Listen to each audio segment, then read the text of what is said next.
Welcome to issue 3 of WrestleWrap Real Graps. This week, Hello, gang.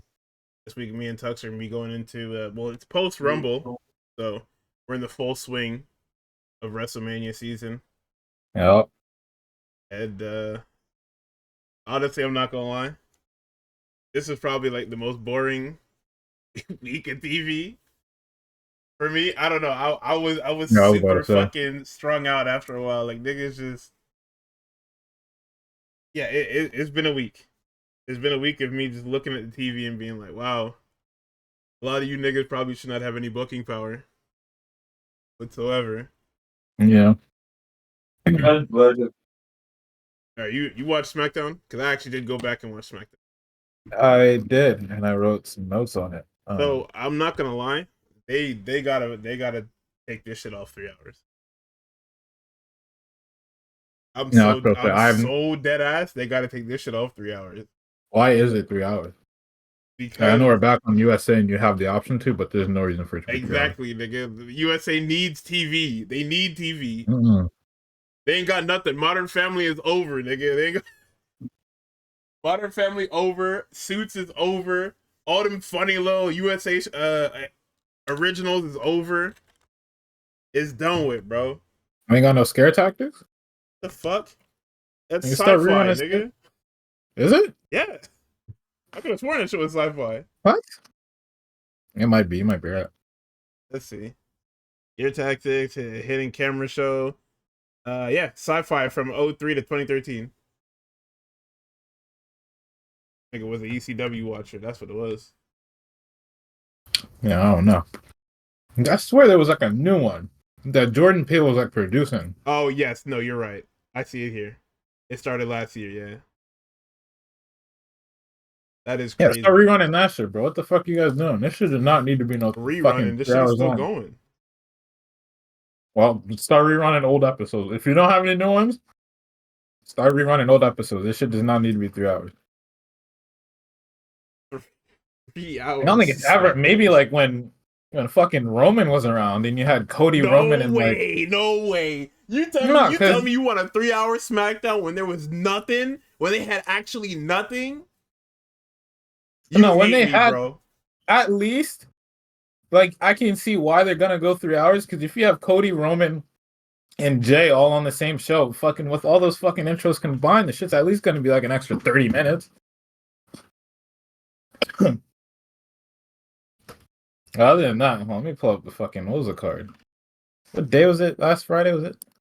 That was the 7th. Right? Yeah. Oops. I think I would fucking remember my own birthday. That's crazy. All right, let's see. Yo, come on.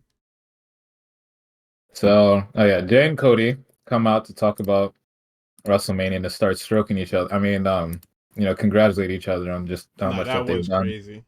that was nuts. Also, they didn't even try to tease that they might fight. Yeah. Before we even start, I just want you to know that 3 shows in a row, it started the exact same way. If you go to Monday the 3rd, Friday the 7th, and Monday the 10th, the shows all started the same way. Yeah. If you go to the photo album on WWE.com for all 3 of those episodes, the first page is the first image is the exact same with different colored shirts. Yep. Like that's impressive. I mean that in the most derogatory way I possibly can. You're all doing the same shit, yeah. Like that. Thank God Gunther put a stop to that shit on fucking number 3. So they do the Rumble video package. Tuck said it. The Uso segment starts with him and Cody going face to face. And Cody basically tells on himself, and he says, "Hey fam, my body don't work. I got fluid in my elbow. Knees don't work. I probably got like mad concussion. I'm not checking." And I don't know what I'm supposed to say. I don't know why he would say that. Like, I know it's super Cody to be candid like that, where he's just like, yeah, I'm dealing with a lot, but that sounds crazy to say. Because that's the same type of shit that Punk was doing, and we saw what happened to him. Like I watched Punk wrestle hurt for like 3 years.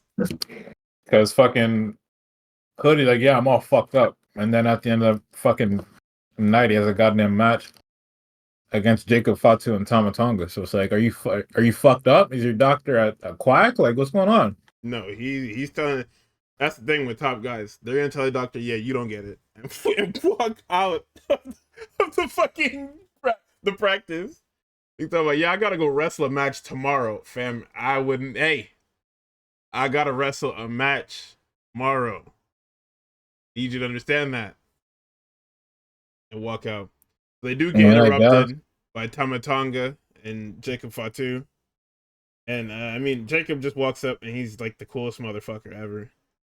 He quite literally walks up and says, "Hey, my family need that title back, gang. So I'm gonna come looking for it." And this Jey Uso shit, nah. So the segment breaks down. It's a super kick party. Jay super kicks Tama. Jacob super kicks him. And then as he's lining Cody up, Jay comes back in, hits a super kick, and we get our main event set up. Now, I saw this segment, and I knew it was going to be the main event. When Drew came out later, I was so sure that that was the main event. And then when he came out, I checked the ticker, and there was like an hour left, and I said, "There's no fucking way." He should have main evented. I don't know why that one wasn't the fucking main event. I said, no fucking way that there's an hour left. Oh my god. I don't know, man.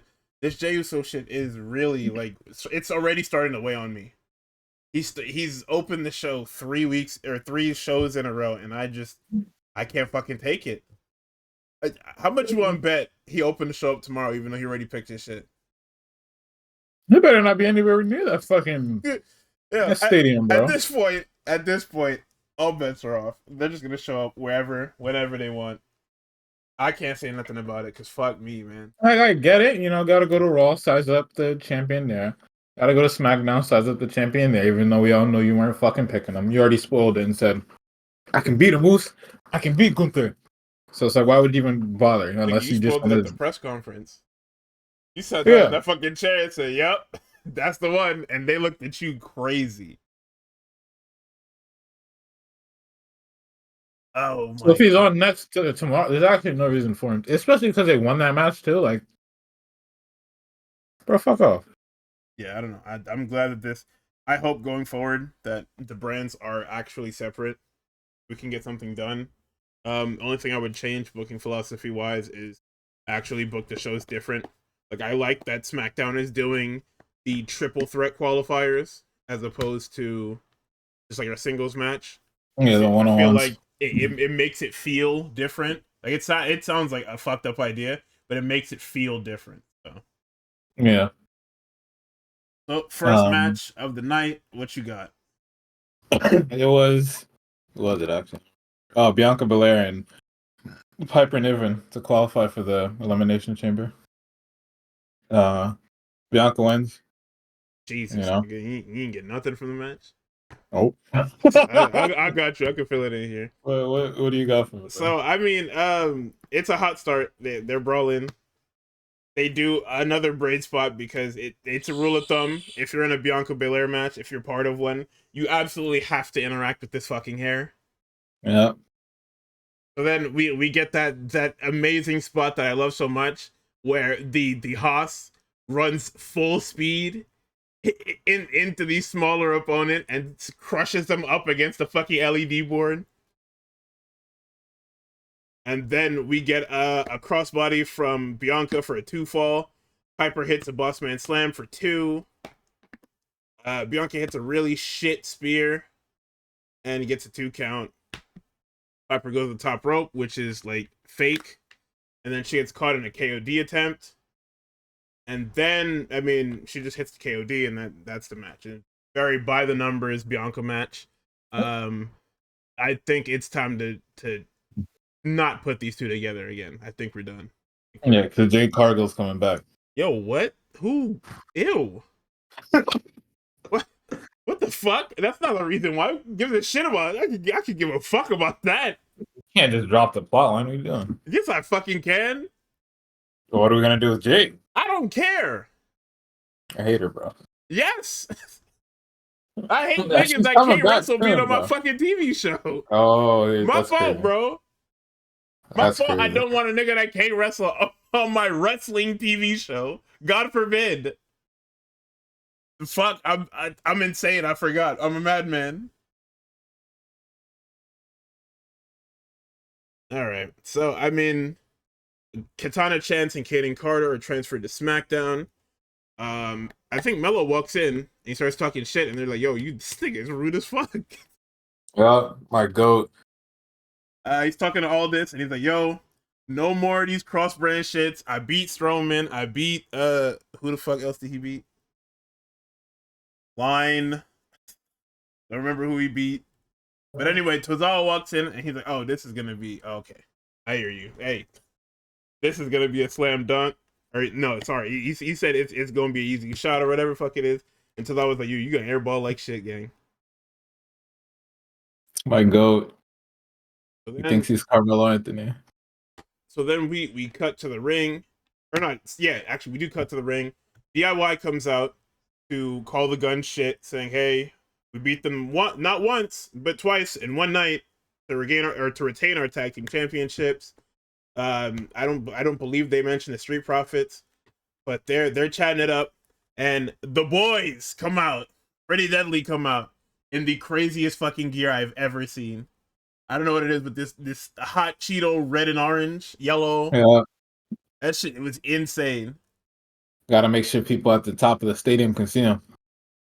Yeah, Fuck of with course. It's called presence. Fuck. So, Aldis comes out, and he's like, "Hey, you guys keep making the rules around here, or trying to make the rules around here. You don't. So, you guys got a match. You guys got an eliminator match against a Pretty Deadly. Ow." And they say, "Hey, gang, we don't got no gear on." And he said, "Yeah, I don't We don't give a shit. Yep. I don't give a shit. It's next." So we come back from commercial. They've already started. They started slow with a headlock. Wilson and Ciampa mix it up. They hit this really cool, like, silly string-esque code breaker thing. Pretty Deadly does. Guys brawling all over the place. I really need creative to find things to do with Pretty Deadly, because they're talented guys. They can click with any crowd. Like, even if you don't get it, even if you think they're fucking weird, they will do something to make you laugh. I promise. Yeah. They need more fucking TV time. And I mean, SmackDown, I wrote in my notes that SmackDown should become the tag team wrestling show again, and it basically is. Like, it has been a lot of Guns, DIY, Street Profits, Legato, whoever it is. They have all the tag teams here. You can tell that SmackDown is a tag team focused show. And I think they did that because they wanted to start tag teams on there, because Raw has all of the single stars. Like, yeah, we got a couple here, and we have the actual world champion on SmackDown, but quite literally all of these strong singles guys, barring Cody and Drew, are all on the other show. I mean, I guess you could say Jacob too, but still, it's like 3 to like Solo? 10 on what?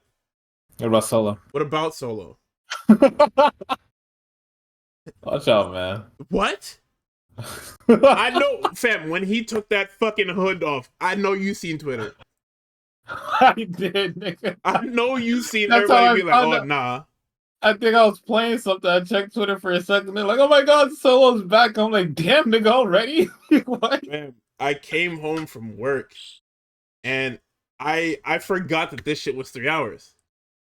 So when I came home, I seen the triple threat, and I was like, "Oh, that's the main event. Cool." I didn't know it was on the show. So I seen that, and then I kept looking at Twitter, and I kept seeing SmackDown trending at like 10 o'clock. I said, "What the fuck is going on here?" So, nigga, oh my god, I kept seeing SmackDown trending at 10 o'clock. I'm like, what the fuck? So I click the goddamn hashtag, as I do every so often, and I see This fucking guy in this damn hoodie. I don't see nothing else but this nigga in this hoodie. And I said, man, fuck. What are we doing? Oh, brother. Oh my God. But yeah, Ciampa tries to cheat by using the ropes as leverage. Pretty Deadly distract the ref, kick Ciampa over, and they stack him up while using the ropes. And we'll be getting Pretty Deadly and DIY. I think it's either next week or week after. I don't know when. They have a tag team match, is all I know. I'm not sure when it's happening, but it's happening. I mean, yeah, a tag team show, super strong. Miz is in the back, and he's trying to talk to Andrade. And Andrade's like, nah, he's, hey, man, I can be your manager. Come on. We've known each other for a while, man. Come on now. And Andrade's like, yeah, no, I'm good. That's cool, gang. You kind of shit. I want nothing to do with this. Okay. Then Cody walks by, and Miz is like, hey, Cody Rhodes, I could be your manager. Hey, you already champion. We both world champions. I could manage you to like new heights. And he says, hey, he's not even looking at this nigga. He looking down the hall at something else. I don't know what this nigga's looking at. And he says, nah, no, I'm good, man. Fuck no. And he walks off. Then they replay the Cena promo from what is this fucking thing called? From the Royal Rumble, where he basically says, hey, I'm in the chamber. I've earned it because I am literally the greatest wrestler to have walked through this fucking door. And I mean, management was like, yeah, I mean, I guess, right? It's kind of got our number here. He was like our merch leader for like a decade plus. He's like the great. He's synonymous with the brand. Like, this nigga is more synonymous with the brand than Austin at this fucking point. It's crazy. So I mean, you can't really argue this. Then Drew comes to the ring, and he actually just calls Adam Pearce a bald idiot, and it's the funniest thing because if you actually look at how they portray Mr. Pierce on Raw, he's actually just a fucking idiot. Yeah, it's not great. Like, it's not as bad as Ava on NXT, nor is it as cutthroat as Aldis. Where, like I said, Aldis, like that Jade Cargill shit, week 2, Aldis was like, yeah, no, I'm good. I don't really fucking care who got Jade Cargill. I don't give a fuck. Nigga stopped looking, or he found it and was just like, I'm not touching that. Nigga, he said, yeah, so she's laid out and I got a show to run and I don't care. Because whoever did it, I'm not suspending you anyway, so who cares? Jimmy Uso comes out and he says, hey, you do a lot of complaining, gang. These niggas have the same kind of promo where it's just two corny ass niggas with a microphone in their hand. Who, Jimmy? Yes, they're the same nigga when it comes to promos too. I'm not gonna lie, I kind of like Jimmy better. Yeah, because he's not relying on no fucking catchphrase. Yeah. Well, now he's not. Before it was like the fucking no yeet shit. Yeah. But I mean, they're doing it for him too. They're doing it for him. He doesn't know yeet. Like they're into just the Usos, and I can't blame him because he didn't. I guess force to know yeet stuff. Like he did it in the promo, but it was more just like a nigga. I can whoop your ass, and I can still punch my ticket without it, which I like. And like his cadence at like when he got in the ring and actually like fired up on him after Drew was like, oh wait, I still can't tell you niggas apart after 20 years. Like that part of the promo from Jimmy, I was like, hold on. Nah, yeah, he was getting that nigga. Yeah. Like you forced him to have to say some corny ass shit like twins. Even though you try to explain what twins are to them niggas and they just don't know what it is. Yeah. Legendary fucking legendary segment. To this day, if you bring it up, E will get triggered. Like it's insane. He fucking hilarious. But it's LA insane. Knight comes out. He does his shit. He starts off with a nice little heartwarming thing. Hey, if you're a guy out there, you cry, it's okay. Except for Drew. Fuck you, Drew. Shut the fuck up. He called him Drew McIntyre. And niggas looked at him like He said that shit, and niggas looked at him like, "You're fired." That's it. That's it. You're actually taking your stock. As the more you talk, the more you take your stock. Nah, that's it. Somebody get this guy out of here. I don't care if you gotta drag him out the building, kicking and screaming, get him out of here. That is it. Yeah, fucking. LA mentions the whole I gotta get my stuff into, and I'm like, oh, okay. Yeah, we're doing that. That's a thing. Triple H checking Twitter, all right. No, he's checking Twitter, nigga. I better get off of Twitter, but it's not safe for you there. He knows what niggas is saying about him, bro. He knows. It's not safe for you there, fucking man. Yeah Merchant. Watch out, man. All the fucking El Idolo fans and Carmelo Hayes fans are cooking you right now, buddy. Get the fuck out of my company. They got smoke for you and not Shinsuke. That shit is so fucking funny. Shinsuke's holding the fucking belt hostage and nobody cares. Yeah, because at least, here's the thing, right? If this fucking asshole didn't lose to Shinsuke, alright, we wouldn't be in this fucking mess to begin with. He retains, and then, we actually are able to have people challenge for the belt. As of right now, it feels like the fucking, and I think it's by design too. The fucking tag titles are like the main titles as far as men's go. The tag titles are the main titles on SmackDown. Yes, definitely by design. And it's like, why would you do that when you were able to like have a tag scene, but also have LA Knight, who is a really like, superstar that's heated up. You can't really have him go for the WWE Championship because Cody got to get shit off, and Cody has now inherited your bloodline vortex. You got a politic, brother. Don't fucking lose to Shinsuke. Who got a politic? LA Knight! With what power, nigga? I don't care. That shit don't got no weight. Nigga, what does Shinsuke having that belt do for anybody? No, I told you what it was. I told you what it was last week. I told you what it was the week before. They did it because they wanted to try and make the Noah match super big time, even though everybody watches the product. You niggas aren't slick. This is not like Japan does not have internet or TV. They seen what you're doing. Them niggas watch the TV every week. Wherever you can get Raw and SmackDown, well, pre-Netflix, obviously. Wherever you can get Raw and SmackDown in Japan, them niggas was watching it, bro. They know what's going on. Shit is nuts, man. Because the craziest part is, I don't even think that nigga came out with the fucking belt at the Noah show. I have to check later. Probably not. But this is crazy.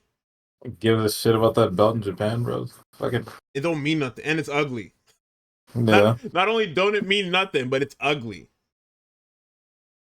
Oh, brother. All right. So we get to the match. The triple threat. It was pretty good. I liked it. Yeah, does Jimmy have a bag? No. Because I could have swore, and I think I'm too online for this fucking WWE shit, but I need to, sometimes niggas bring up something that I didn't know, which they don't bring up enough of what I don't know, because while I'm doing research for this video, I've been finding a lot more shit that makes me go, what the fuck, the entire time. Yeah. But I know he hit something in War Games, and people are like, oh my god, it's something that he fucking broke his toe with, but it's probably some fucking Uso splash nonsense. That's exactly what it was. Oh god. I think it jumped from the top of the cage through a table or some shit and busted his toe up crazy style. And that was it. That nigga's bag is just like his brother's, except he don't do the spear. It's to say, nigga, Jay added the spear to try and give his fucking bag some depth, and that shit is still pocket size. What do you mean he added that poison Rana, bro? No, he fucking didn't. They did that shit by accident. That's one of them shits. That's what happened when you get concussed. You just start doing shit. You know what I mean? Oh man. And that nigga forgot where he was and just started trying shit. Yeah.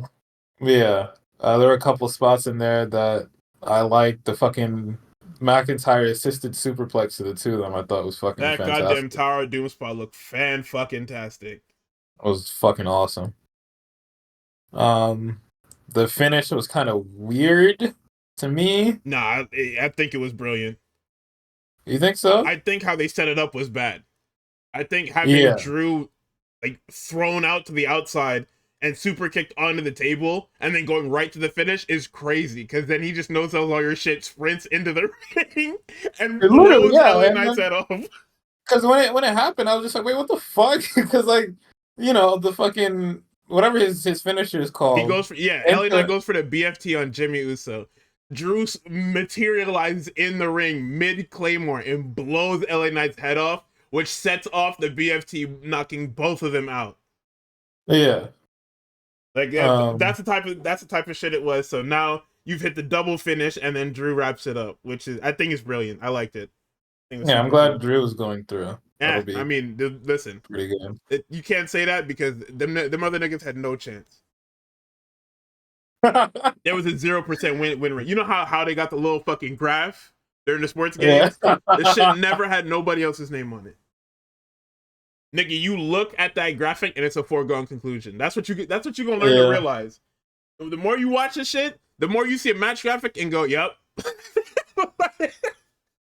Like, so who's left? Even through main event guys, you just look at it and you go, "Yep." Yeah. So at the moment, it's Drew, it's Punk, it's John. John. That was it as of that night. Yeah. And we got 2 more. No, we got 1 more on Raw. I did tomorrow, or yeah. Wait. That Monday, yeah. The last one is tomorrow, right? No, next week. Last one. Well, we'll get to we had Logan and Mysterio in the main event on Monday, and next week we're gonna have what's his name, Seth and Finn. Oh right. Okay. Moving on. I'm not gonna lie, I definitely skipped this shit a little bit, but I fucking tapped into the main event at least because I thought it was gonna be good. What did you skip? Because I can fill in the gaps here. Let's see. I have there was a Street Profits promo. Yes, good promo, very good promo. I forgot about my dog, but yeah, Carmelo Hayes and Tozawa fought. So I can fill in the gaps there real quick, just very quickly. I think it's Kathy Kelly is interviewing Damian Priest, and they're talking about the their triple threat is, I'm pretty sure, going into the chamber. It's them. So it's gonna be him, Fatu, and Strowman for the qualifier. And Strowman walks up and says, "Hey, you ain't never been in the ring with no animal like Jacob or no monster like me. So next week gonna be a movie for you, gang." And then they give you the Sami Zayn recap from when Kevin dropped him skull first into the mat. And then they also played Kevin's Twitter video of him being like, "Yo, honestly, all you had to do," it's like we said, all you had to do was help me. All you had to do was stop this nigga from Alabama slamming me through a ladder crazy style. And this wouldn't happen. You're supposed to be my fucking friend, gang. You watched as this nigga did this shit to me. Yeah. And I love this because no matter what, it didn't matter if Vince was booking, if Triple H was booking, this nigga's attention to detail and continuity is the funniest thing. He refuses to play the stupid little games they want him to play. He's like, "Fam, I have killed you numerous times, and I have forgiven you numerous fucking times. So why you just ain't help me, gang?" Which is crazy because there's no winning if you're Sammy, because even if you jump in and stop Cody, Kevin gets DQ'd, Cody retains. Ladder match. Oh, there's no DQ? Nope. Nigga, you're using a fucking ladder. I don't know. I don't know how they feel about interferences, because them niggas do this shit for fucking Drew McIntyre can just pull the fucking referee out and nobody says anything, and I Triple just threat, no disqualifications. Oh, brother, is it literally only singles matches that have disqualifications? Yes. Oh, God. Singles matches, tag matches, yeah. Also, disqualification is iffy because it's referee's discretion. Oh. Like, that's really the whole thing. Well, I guess Kevin was right.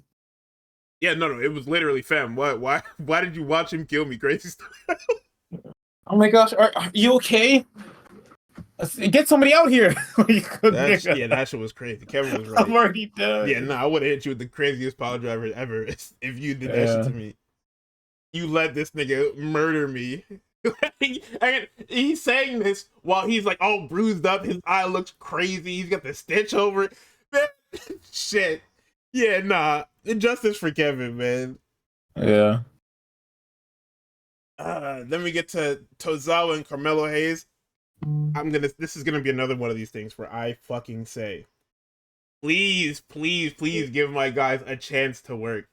Tozawa is so fucking brilliant, and the crowd was not into this match because Tozawa is not supposed to be working like this. Yeah, he's supposed to be funny. He's supposed to be funny Japanese guy that speaks no English. They see him working and say, hey, what the fuck is this? Ew. He got him in this fucking faction, man. Nigga said, what the fuck is that smell? As soon as this nigga started cooking. And I said, all right, man. Him and Carmelo are kind of moving, I can't lie. That's another guy. I need you to do a little bit of a deep dive on Akira Tozawa. Just look at his Dragon Gate stuff. He's fucking brilliant. Yeah. Brother, I knew when he and Apollo Crews got signed, we were like, oh, this is going to be great. And they all amounted to nothing. And we said, oh, this is horrible. Oh, Triple H is a fucking terrorist, man. No, this was way before that. Is it still Vince era? Yeah. When they got signed, fucking Apple doesn't fall too far from the fucking wedded tree, man. It doesn't matter. The problem is Tozawa never made it to NXT. Like, did he need to? No, what I'm saying is he probably would have looked a lot better if he was in NXT. Because what it was is he was brought on to Raw during the new brand split. You know, when they did it with back in like 2015, 17 or whatever, where they decided that they're gonna make the shit separate again. And they made the Universal Championship. Yeah, so they had just got done doing the Cruiserweight Classic, and all the guys they signed from that were just transposed onto Raw. And they were doing a little gimmick at the time where it was like a Cruiserweight segment on the show. So what they would do is on Raw, they would take the ropes down and they would put up purple ropes for the Cruiserweights. And then they would have like a Cruiserweight showcase match, which is in theory is cool, but you got to do something with it. Yeah. You can't just have these niggas just show up and then Vince got bored of it like 5 weeks in and it was just done with. But yeah. Yeah, because I guess doesn't know ball. He's a fucking asshole. But yeah, Tozawa literally, like, the bell rings, or not even, the bell doesn't even get to ring. Melo gets on the apron and Tozawa jumps him and he is moving. Drop kicks, fucking topes to the outside. Like, Tozawa's getting all his shit in. Frankensteiner. They did the pop-up DDT spot. Tozawa tried to go for the top rope senton. Melo dodges it, hits La Mystica for a 2. They do drop downs and roll throughs and cravat kicks and shit like that. Let's see. I wrote it here. Crowd does not give a shit about Tozawa. They're looking at Melo. Tozawa's cooking and they're looking at Melo like, gang, I need you to lock in now. Yeah. This is looking crazy. And it's crazy that I get on here and I glaze a nigga every week. But like, you know, I watched Raw and I watched Smackdown too. And I'm like, and there was a tweet I saw literally today. I was gonna ask you with it. But somebody was like praising it. We're gonna jump ahead a little bit. Somebody was praising the fucking Liv Io match, and it was word for word what you told me when I kept calling them niggas botch control. And you were like, come on, man, them niggas are running at like fucking 20% speed of what they usually do. Guess what the tweet said? The tweet is like, Io is at like 1/20th of her regular speed. At her worst night, she's doing way better shit than his. It's so crazy. When she was in Stardom, and I'm like, oh my god, it's actually crazy real. Because she is like the best. She's the best wrestler in the company by like a country mile. Like, yeah, it's so crazy. You know, fucking let her do anything. And like, you know, Tozawa and Carmelo are hooping, but it doesn't matter because Tozawa isn't booked, right? He's never gonna be booked. He's a comedy guy. It's over. This is the first time I've seen a Tozawa match. He's in the same Manila folder as R-Truth. It's over. I've never seen an Otis match either. Well, I don't know those people are real. They're not real. They're not real. That's the problem. So it's like eventually if like I hate to say it, Carmelo got to start fucking threatening to go to AEW or something. They're gonna let him go. Because I'll tell you that right now. Like that threat don't work no more. Because AEW has their popularity and shit is middling out now. So they don't care. You say you going over there, yeah, go ahead, nigga. You be back. and it's like, what are you doing with this guy that you brought up from NXT, and he's like dead ass good. Like I watched both Collision and Dynamite, and I'm still watching highlights from this match, and I'm like, oh, these niggas can go. Whereas everybody else, it looks like they're moving into fucking molasses or some shit, or just missing spots, and with no chemistry. Like, there were some flubs here and there between Tozawa and Carmelo, but I'm assuming it's because fucking Tozawa hasn't wrestled and who knows how fucking long. Yeah, it happens. It's a mismatch thing. It's a speed thing.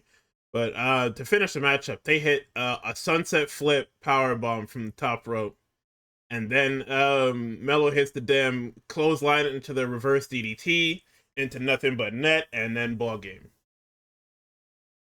Yep. It was a great low match. Great quick low match.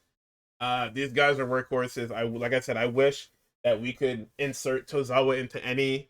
Well, you can't really insert him into the mid card on Raw because Braun Breaker is afoot. So it's like, I mean, if he wants to get you got Braun Breaker and fucking Sheamus playing Rampage in the fucking mid card. I don't think you can. Everybody else clear out.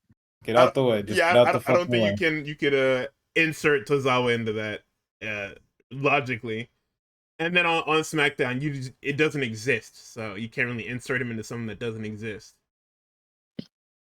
So I don't know. Yeah, because technically the mid card is the tag team, and then at the end it's fucking Jacob Fatu versus whoever he decides to kill. So unless you want to, no fucking mid card, I'm telling you right now, that nigga is right there in the spotlight. Who? Jacob. I know. That's what I'm saying. The tag team is the mid card, and then Jacob's at the fucking main event for every week. Yeah. So it feels like Solo is in the mid card. That's where he is. That's where he gonna stay. This nigga ain't never been a main event act in his life. You can keep trying to give him title matches and keep trying to get him. No, it's not working. They don't care. All right, T. So we go to commercial, come back. Truth is helping Tozawa to the back. He sees Jey Uso and he completely fucking shit cans Tozawa. And the whole time Truth is talking to him, Jay is looking at Tozawa laid out on the ground because Truth dropped him. And he says, hey man, you finally did it. You finally came in a ring. And it's like, all right, we're doing this. We're doing the vintage R-Truth thing where he just gets shit wrong. He's not that far off. It is a Royal Rumble. That's why he said king of the ring. Yeah. But it's still like, nigga, come on, hey. At least he doesn't get him. At the very least, he's not getting them confused with Jay. And that's the shit that's the reason why he has a fucking job. Like, this shit's crazy. He played that fucking ha funny man shit for years. And I mean, hey, if it gets you a job, fuck it. If it works, yep. Do whatever the fuck you need to do to fly under the radar. Then Cody walks back on screen. He asks him, hey man, are you sure you don't want this shit? Like, Cody, at this point, Cody is begging him. Hey, Cody a bad nigga, bro. Cody a bad nigga because he know if he don't get Jay, he gonna have to actually work. Like, that's what it is. Like, I'm definitely misreading this, but it sounds crazy to me that Cody is like, fam, are you sure you don't wanna pay me? You sure? Like, I'm all banged up, gang. We could be friends, we could have a banger, you know what I mean? He knows he gonna smoke that nigga's boots. If he get in the ring with him, he's definitely trying to get the easy way out. This nigga is a liar. This nigga just wants to retain. That nigga has been corrupted by that belt. He's taking the easy way out. Because he know whoever come out of that chamber is gonna look at him crazy. Yeah. He said, hey man, my goodness, you could pay me. You know, we friends and all. You could pay me. I mean, that'd be a great time, dude. He said, hey man, we friends now, but if you pay me, we ain't friends no more. It's like, wait, what? Might kill you, man. Might kill you. No, that shit is crazy. Pay me, gang. Don't you don't need Gunther. Come here.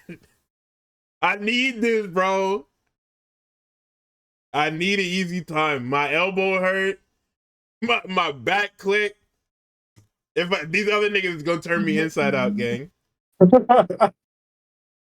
So Charlotte comes out next after the fucking horror story that was her Raw promo. That was fucking insane. No, this one goes a little bit better. Crazy. Yeah.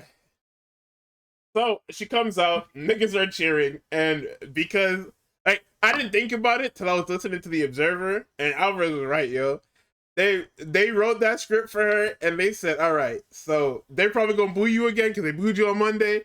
Go out and cut the most shit heel promo you can. And she's like, all right, well, if I'm being a heel, I don't gotta like pussyfoot around or whatever. Man, she starts laying into these niggas, cheering. They're cheering everything. She said, you want to boo me or you want to cheer me? They're clearly cheering you. They've been cheering ever since you walked out from the fucking curtain. Yeah. It was a fucking mess. So Tiff comes out and Tiff is like, hey, oh my God, guys, it's Charlotte Flair. And she basically goes, hey, Grandma, I'm here now. This is my league. This is my title. You could pin me if you want to. I'm no Rhea Ripley. Hey, you may be Rhea Ripley. You ain't beating me. And then, also, the boots that she had on were fucking insane. Them shits was... Yeah, nigga, them shits was thigh-high boots with furs at the top with the platform heels. Oh, yeah, no, that's crazy. That shit looked nuts. I said, golly. Oh, my goodness, that shits look clean. But yeah, Nia comes out with Candice in tow. I really do like the thing that they're doing, where they're doing talking segments that lead into their matches. Because it does, like, across all three brands, they're trying to do things that make the show seem alive. Like, if you watch NXT now, instead of having sets, like just person, and then the background, they're starting to put bodies in the background to give it more of a feel of, hey, this is a real place. It's a 3D environment. It's not really just a 2D. It's not a shot. It's alive, like, which is cool. Nia reveals that Aldis gave her the title match or the title rematch, whatever the fuck it is, for next week. Charlotte says she'll be at ringside, keeping an eye on the action, which basically that's her choice. That's it. The choice is set. Like they basically had Charlotte pick Tiff without actually saying it, because we get another confirmation on what's happening on Raw, the following Raw after this show. So, which it's like 14 9. No, how many 9/11s did I say last week? I said it was like 48 9/11s. I think we're at 64 9/11s. 64, yeah. That's pretty good. It's not looking good, guys. It's looking really fucking abysmal. I'm gonna tell you, I don't think you heard what I was saying, but I'm gonna tell you how abysmal it is when we get to Raw on this fucking review. So we transition to Candice and Alexa. Nobody cares that Alexa is back. The crowd doesn't really care. Like, they popped for her coming back, and she had this match, and they were just like, yeah, she's back, all right. Yeah. They didn't care. Nothing incredible or noteworthy. Well, let me not lie. The most noteworthy thing coming out of this match was Alexa hit the Sister Abigail DDT thing, and they did a bunch of Wyatt flashing, and she still has this fucking Lily doll, so she'll be in the Wyatt 6 by WrestleMania. Or sorry, she'll be leading the Wyatt 6 by WrestleMania, because that's her faction now.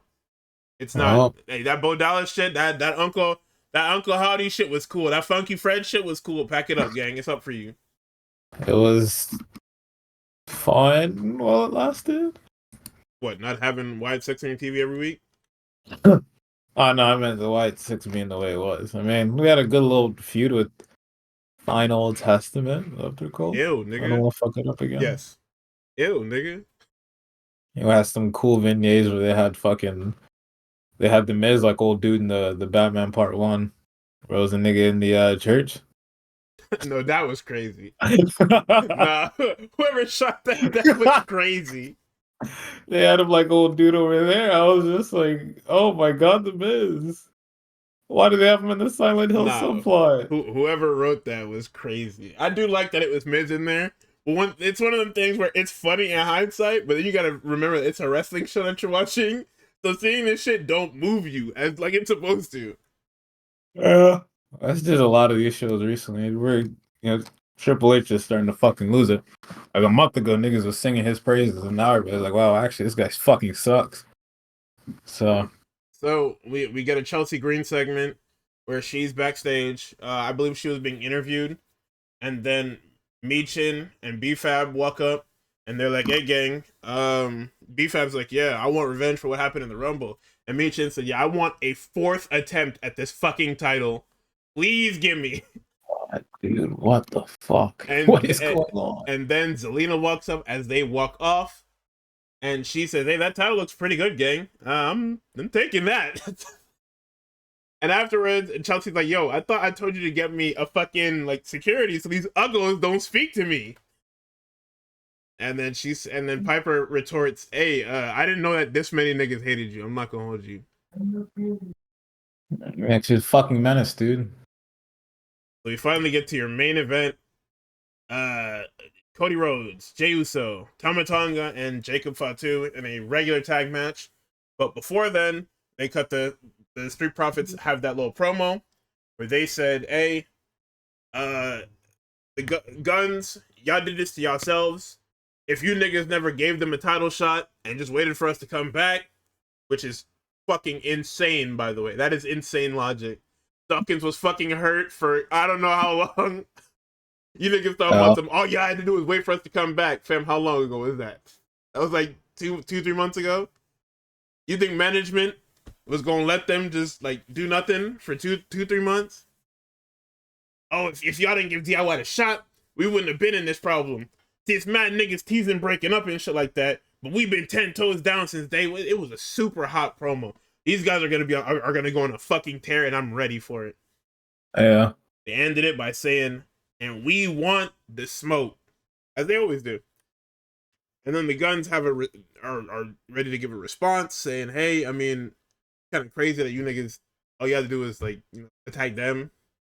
All you had to do was let us beat them, and then we just go right back." Like, it's crazy. All the Guns had to say was, "Fam, we were gonna beat them anyway. All you had to do is wait."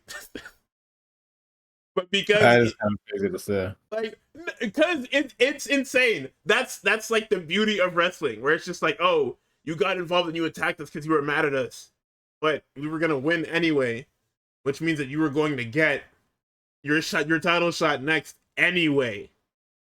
All you had to do was be patient. The Garzas walk up with Elektra Lopez, with the now released Elektra Lopez in tow. Santos comes up to be the mouthpiece, and he says, "Hey, we'll see y'all next week, gang. Don't even trip." And then to fill time, because clearly there's not enough fucking segment on this 3-hour fucking Smackdown.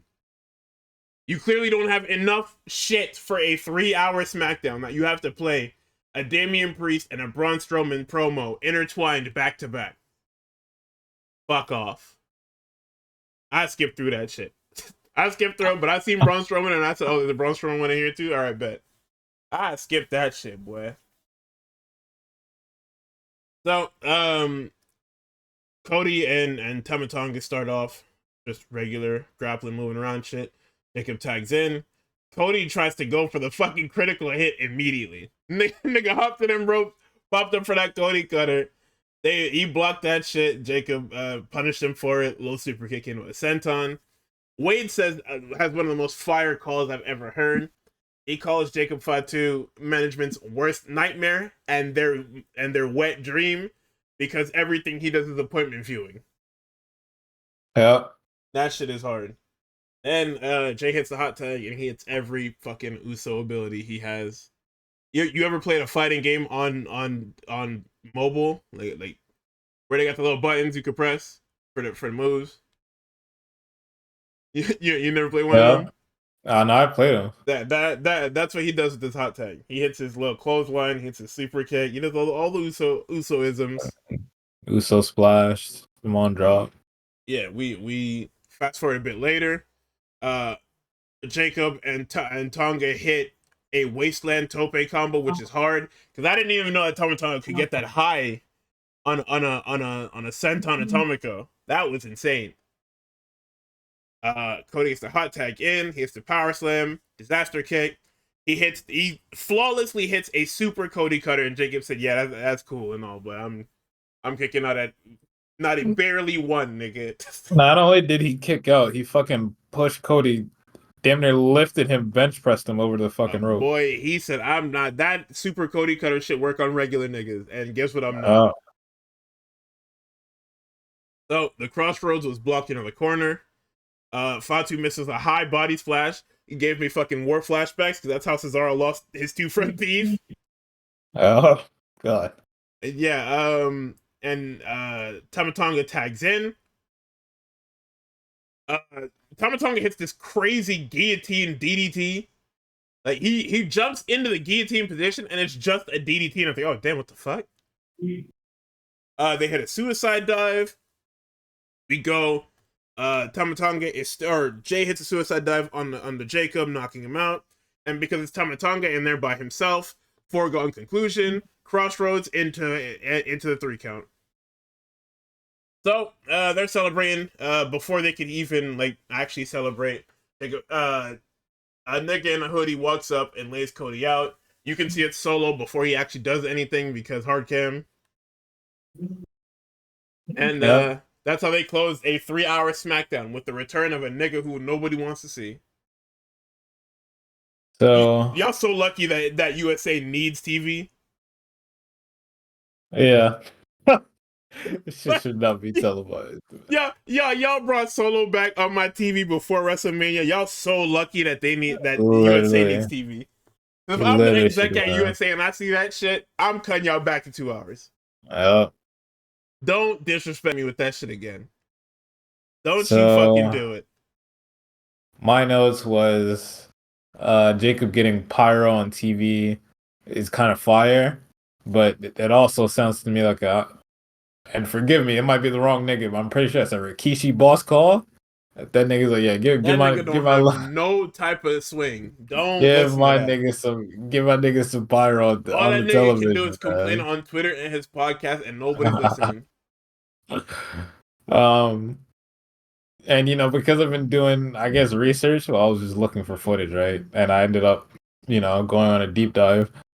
I had a thought. I was like, if I look up Cody versus Tama Tonga, am I gonna be surprised that they fought in New Japan? And fucking lo and behold, Cody Rhodes and Martin fucking Skrull? I don't even know how to say Marty Skrull, Marty Skrull versus Tama Tonga and fucking Tongaloa. Yep. In 2018. Bullet Club versus Guerrillas of Destiny. Yeah, so Cody has fucking apparently just always been in bloodline business, so. I mean, yeah. I guess. Somehow, somewhere. Oh, man, this should make me sad, bro. Jay White was supposed to be in WWE, and now he teaming up with fucking Edge. Yeah. Fuck me. And then my last 2 things was Cena has to put on a masterclass after Chamber for making me watch this bullshit. We're going to have some conversations. So here's what's happening about this retirement sword. That nigga is winning that Chamber with no effort. He hitting his fucking 5 moves of doom. He's going to WrestleMania, and we're all gonna be mad as fuck. Who's gonna be mad? I'm gonna be mad as fuck. You shitting me? That Cena won Chamber? Yeah, man, go do something else. There's mad niggas for you to fight out here. It's mad niggas for you to fight out here. Oh, you're saying that he's gonna go to WrestleMania and then he's not gonna show up on TV? Yes. Oh, I can agree with that. Yeah, he gonna win that shit. He gonna show up on the SmackDown after. He might show up on the Raw. He might show up on both shows just to be a piece of shit, and you ain't seen him till the go home. That would be pretty catastrophic. They gonna be in fucking Malaysia or something, filming another movie. Yeah, I don't know why he booked a fucking movie right in the middle of the retirement tour. Because he announced the retirement tour like mid last year. I'm gonna tell you right now, that movie was already booked. Yeah, I was gonna say, as a filmmaker, I know that shit was already booked and he was already studying the script. But why not say that, like, I'm going to be full-time? I know you can't, because it's like we have to sell merch and he's gonna be in the Rumble. But you know you're not going to be around during January or February. You know who he learned from? Ooh. Vince, nigga. Vince will tell you, hey, The Rock gonna be here every week, and Rocky ain't showed up in weeks, boy. So then don't get upset when you show up to fucking Indianapolis, right? You know, you finally escape from your fucking 30-minute conversation with Pat McAfee. You get over to Trips, Look, and what's then the Trips is like, cutscene? and then Trips is like, yeah, Jay's winning tonight. Don't get upset and cut a promo on the fucking presser after. What the fuck? Like I said, yeah, I don't know what the fuck they're thinking. I said I was here for like 30 dates. Hey, y'all better make it work. Don't get mad at me. So yeah, Triple H, obviously, you know, I can say whatever I want about Big John, but that's Big Match John. Then I will be fucking popping off when I hear the music go off and he starts to fucking wrestle again. So I'm not gonna give a shit. What I'm gonna say is Triple H, I think he's just confused on what, you know, he's supposed to be doing, right? Okay. He had the audience, right? You know, War Games, post-War Games, going into, you know, you brought this little Saturday night's main event thing. You had the fucking, you know, your pulse was to the streets, even though you gave them a dog shit product for the first one. January comes about, Raw on Netflix, yippee, you know, Roman's coming back. Hey, Roman Reigns, you know. Okay. You have The Rock come back. The Rock is like, yeah, that final boss shit is over. You know, I hope you niggas enjoyed that last year. You're not getting it again. Triple H is just like, fuck, right? You do the Saturday night's main event thing again. The matches were a little bit better on this one, right? And then you fuck it. Like, everything is fucked. It's over. It's like, we get Royal Rumble. John's gonna be a Royal Rumble, right?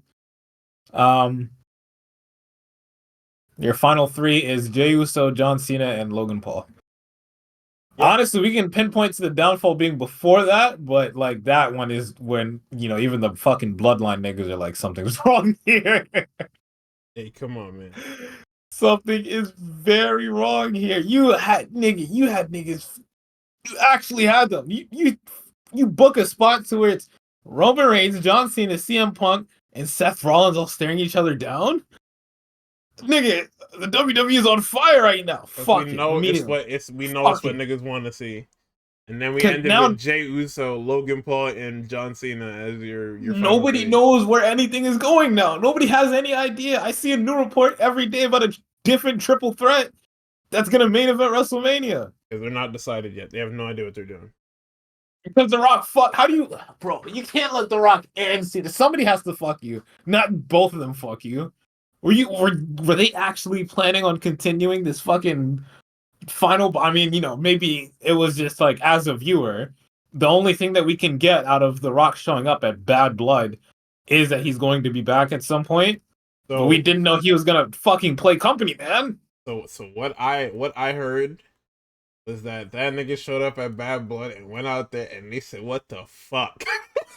Like, that nigga walked out there because he could, and everybody said, "Okay, now what?" And he said, "I'm going home," and they said, "Holy shit!" Like, because there's so much shit you can do from there with The Rock coming back eventually. He does his little 3, 2, 1, you know, curtsy, you're done shit. Nigga goes live on Instagram as he's walking back. Like, he walks through all of Gorilla, and I'm talking about all of Gorilla in character on Instagram Live through the parking lot to his fucking truck. How is anybody supposed to? You're telling me them niggas didn't know anything about that? No, he just did that shit. And he does that, and Triple H goes with it? The fuck am I gonna say? Nigga he's on the board of directors for TKO. Nigga, what the fuck? Don't book around that shit. I don't have a choice, man. Why are you? He's not coming back. Bro, call him once you get. You're not even call him that night. Call him the next morning. Yo, are you coming back or not, gang? What's good? Yeah, and then he says no, right? You're like, okay, cool. You start booking something. Ignore it. March come around, and this nigga say, "Hey, gang." Fucking, we deal with it then, because right now nobody knows what's going on. Fucking March 26th roll around. This nigga come here and talking about, "Hey, You said what? Hey, what? I'm not picking that shit up. You can show up to You can show up to NXT if you like. I'm not picking up the it's fucking gonna be a phone. call from him. It's gonna be a call from one of your guys. It's gonna be a call from Ari Emanuel, and they're gonna say, "Hey, pick your fucking I'm not phone picking up, man." none of that shit up. I don't care. Whoever Trips lives with, coming on the end of the room with some The Rock on speakerphone talking about some. Yeah, he's right here. I don't know why he did. Steph coming I'm right in looking the at. I'm room shaking talking my. about, "Hey, you gotta talk to this nigga." Shaking my head. I'm doing the cut it. Yeah, no, you're right here. You know what? Do the Scott Pilgrim thing. You know what? He just left, and I dive out the fucking window. I'm not answering the call. All right. And if anything, you can show up in March, and we can change plans. However, no, we fucking can't. No, we can't. Don't ever say no. We can't. You can go one-on-one with fucking. Nigga, that is what happened last time. Oh yeah, and then that nigga just showed up and he said, "What the fuck?" Hey. Nigga just started doing shit. I don't know, but now it's very clear The Rock is not coming back. It's also clear that John Cena was hiding call sheets from you guys. All right. How they knew? Because nigga announces his retirement tour. All right, send me all of your projects for the next year, so I know how to fucking market this stupid fucking retirement tour you want to go on. No. Nigga doesn't send me shit. Now I have nothing. I have I booked 3-hour Smackdowns, and I asked Netflix to give me a fucking limitless goddamn Raw runtime. As much as the building's gonna allow us to be in there before we run out of time, before we literally have to start breaking down as soon as the fucking thing goes off.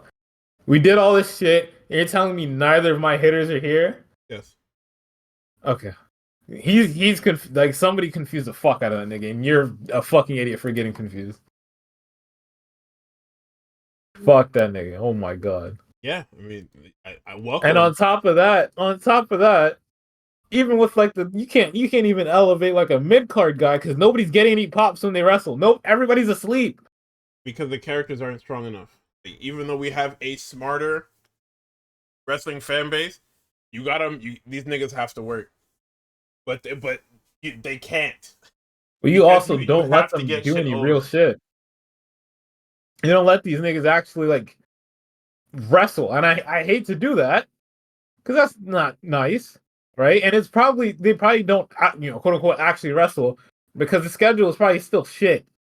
Because if I go crazy all out on a TV match, all right, now I feel like shit. I got a bunch of house shows. No. And then I gotta come right back. They cut the house show shit. They barely do house shows anymore.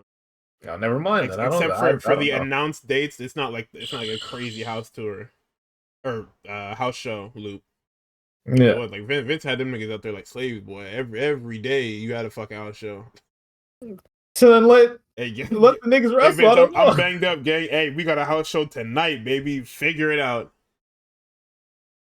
But yeah, no, you're not letting niggas wrestle, so nobody really pops unless like somebody points at the audience. Like niggas aren't seeing moves and going like, holy shit, oh my god, right? And all the shit that other people are saying, they're like, oh, we don't like any of that AEW nonsense with the no sells and the flips and the fucking super duper complicated technical wrestling, and it's just like that's just not true because Jacob Fatu exists, and that guy, his entire gimmick right now is no selling, and people still fucking they legitimately act like he's Superman. He's getting pops on that fucking. I'm starting to like his theme, but like it's just not the strongest thing ever. Like the audience is into it if you let them get into it. They gotta want to get into it. Now you're looking at Carmelo Hayes getting no pops on his matches and thinking, oh, this guy's a fucking bust. Yes. No, it's not a bust. You actually just killed him for 3 months. Yeah, they did beat him a lot, yo. I don't know when he said to these niggas backstage, but they beat the fuck out of you. You probably gotta stop talking to them niggas though. You talking to them. I don't get it. Because it's not like he was like people, you could be like, all right, it's a little less bass in your voice, gang. Whatever. It might be a little crazy that him and Andrade fucking went 7 games, but like that's my gimmick. It's fucking basketball. And even then, the audience was getting into it because it's like these niggas go these little back and forth, like kind of like the old days in WWE where niggas are pulling up on each other at every fucking where. Fucking what was it? Somebody was at the barbershop and the other nigga pulled up on him. Yes. Niggas are telling each other put the fries in the El Idolo was saying put the fries in the bag, or Romano like what? What the fuck? This shit is fire. And then you kill it, right? You move neither of these guys on to anything bigger or better. And I'm supposed to just be like, yes, I'm fine with the outcome. You move Carmelo on to fucking Braun Strowman for what is essentially a squash match. Yep. For a nigga you just called up. Yes. And Andrade is fighting The Miz, and I don't even remember who his other opponent was. He fought somebody else, but I don't give a shit. This nigga's having good TV matches with The Miz. Yeah. Nothing spectacular. I guarantee you, just good. I guarantee the audience doesn't give a fuck. Like, honestly, low-key, I don't care if you decide to just give up on the both of them and then fucking make them fight each other again. But now that you have nothing and you brought back Solo fucking Sikoa, of all people, that's how I know that all the rumors are correct. You niggas have no idea what the fuck. Nothing is set in stone. The only thing that's set in stone probably right now is the niggas that are going to be in the Elimination Chamber. And I bet you it's still a conversation as to whether or not whoever's going to fucking win the Elimination Chamber. They probably don't even know that yet. I think they have an idea. They have concepts of a plan of what they want to do. The tentative idea right now is it's either going to be John or Punk. And that's it. And that the only other thing is that what I've been hearing is those two niggas plus Cody are going to be in a triple threat. Or something. Like, somebody's going to be in a triple threat. A lot of the shit that's been floated was coming out of Chamber. John wins, and then you get like a Seth Roman thing. They've even, I don't know if this was for next year or if it was the year after or whatever, but Roman and Jacob was one. Like Jacob and Roman is like supposed to be the big one. They've been floating around Logan Paul and Punk at Mania. Yo, cut that out. Listen, my hands are up. I've heard it a lot, and you've seen that promo on Monday. Let's get to it because there's more shit to complain about. This isn't even the fucking tip of the iceberg of this Triple H shit. So we'll come back. But all right, what's next? Raw February 10th starts with, you guessed it, a fucking Jey Uso segment. Oh wait, you didn't watch Collision? Fuck no, I didn't watch the Collision. Oh, I wasted my fucking time. No, you didn't. Tell me about Collision. I heard that the main event was fucking fantastic. I heard that the whole show, top to bottom, was good. But I fucking forgot. Yeah, so going into it, I heard the crowd was fucking electric. So I'm like, all right, finally, a fucking crowd that gives a shit, right? The like intro that they have is good.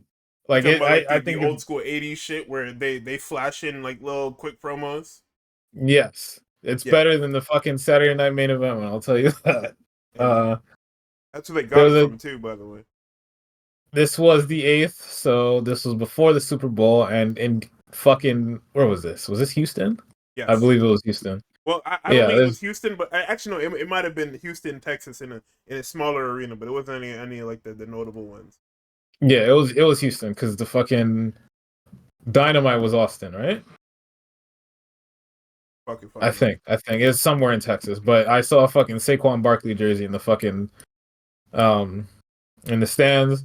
There was somebody else that's like, it's my birthday, so happy birthday to that person, my fellow fucking Aquarius, right? Death Riders come out and they're up to no fucking good. There's always some motherfucker, some lady with washboard abs, Marina, to cause some nonsense. Thank God. But they're coming out and they're all in a tizzy. John Moxley is like, fucking sick of Adam Copeland. I'm sick of Cope. I'm sick of that guy. Yo, calling him Cope is crazy. I hope everybody understands what they're doing because it looks nuts. It is nuts because he just called him Adam Copeland. Why did you switch up to Cope right after? Nigga, the graphics say Cope now too. Like, it's over. I'm still calling the nigga Adam Copeland. I don't give a fuck. Call nigga Edge, bro. I'm not giving that shit up. So he's like, I don't like you. I don't like anything about you. You don't know a single thing about me or about AEW. You can take your challenge, you can shove it up your ass. But if you want, we can fight. We can do it next week on Collision. Bring your stupid ass little friend Jay White. I will both of you motherfuckers. Right? So it goes up next to this fucking cool ass 3-way trios match that I didn't even know existed as a match type. Yep. And Listen, I hope you didn't try and take notes, because that's not the type of match to take notes with. The only thing that I took notes, I think I was, just as confused as you expected me to be. And the nigga on comms at one point is just like, I don't even know who's legal. Because everybody just jumps in at a certain point. Trios matches in general are party matches where it just becomes super duper spot fest, but it's a good thing because it's too many niggas on screen anyway. If you try to do this normally, it will be fucking ass. But now you got 9 niggas on screen. You said how it's a fucking party thing where niggas just get their spots off. It's a spot fest, right? Yeah. There's a certain other company right now that is fucking scratching their brain trying to fucking think, oh man, I don't know what to do with all of the fucking talent I got. I can't put them all in the title circuit. Why doesn't WWE... You're stealing everything else from AEW. Why not fucking steal the 9-man tag shit? You want to see that from them? I mean, it won't look good, but it'll be better than I just never see some niggas wrestle. Say that again? It won't be good. That's it. Yo, what else is Otis doing other than being a fat nigga? You don't want to see Otis. You don't want to see Otis. That's the problem. Niggas, I see him once a year for one spot, and it's that goddamn worm. That's it. Oh my god. Those niggas are not wrestlers no more. Them niggas are fucking NPCs, bro. That's it. You can't pick them niggas in the video game, bro. So then, I'm watching this shit. Oh, right. So these niggas across both of these fucking shows continue to remind you. Next week, Saturday, after the NBA All-Star Game, coast to coast, we will be doing the fucking AEW Grand Slam live from Brisbane, Australia. Now. That shit is coming on at 2 a.m., nigga. that shit is in the middle of the night, yo. I was listening to the Observer, Dave talking about, it's a little bit late in the night. Dave, it's going to be on at 3 a.m. Fucking 2 a.m., yes. There's, after the NBA All-Star Game. Yeah, fucking maybe a few hours after. If we're lucky, it'll be like 11, but I doubt them niggas are going to hold a wrestling show at fucking 12 in the afternoon. No, they are. Maybe, I don't know. They absolutely are. So Adam Cole's intro was fun. I like it. The question I had is, this not in my tag shit is interesting because what if I just don't tag those other niggas in and I just kill the nigga in front of me? But as you go through the motions, you run the ropes. It is impossible without some nigga slapping the fuck out of you and exactly. just stealing their turn. That's how it's fixed. It's like, I'll just not tag the other nigga in, and then you end up in the corner, and it's a blind tag. And then the other way that it happens is if you are really getting the shit beat out of you, and then your corner gets knocked out and you can't tag them, then you have to tag the other niggas in and hope that you can just fucking break up the fucking pin. Like, on paper, it should be impossible to win this fucking match unless you literally deliberately go out of your way to kill the other two opposing factions so that nobody can break up your pin. But that's probably why it's like a once in a while kind of thing and not like a regular thing. So yeah, the triple threat trio shit was definitely a special. Please tune in. Please turn Collision on, please. Yeah, we have a 9-man triple threat trios tag. Please tune in, yo. So another question I had mid watching is I'm just like, what W has a black person gotten in wrestling this month? And then I'm like, wait a minute. Are all the fucking black wrestlers heels right now? Who's the fucking faces? Is it Javon Evans, who has a broken fucking jaw? Does Trick Williams count as a face right now? Oba, Trick, Javon. Oba is a face? Oba Femi. Oba Femi? He's a face? Absolutely, he's a face.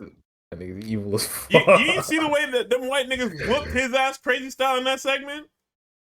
Oh, you talking about Theory and Waller? Yeah, them boys beat the brakes off him. That nigga is a face.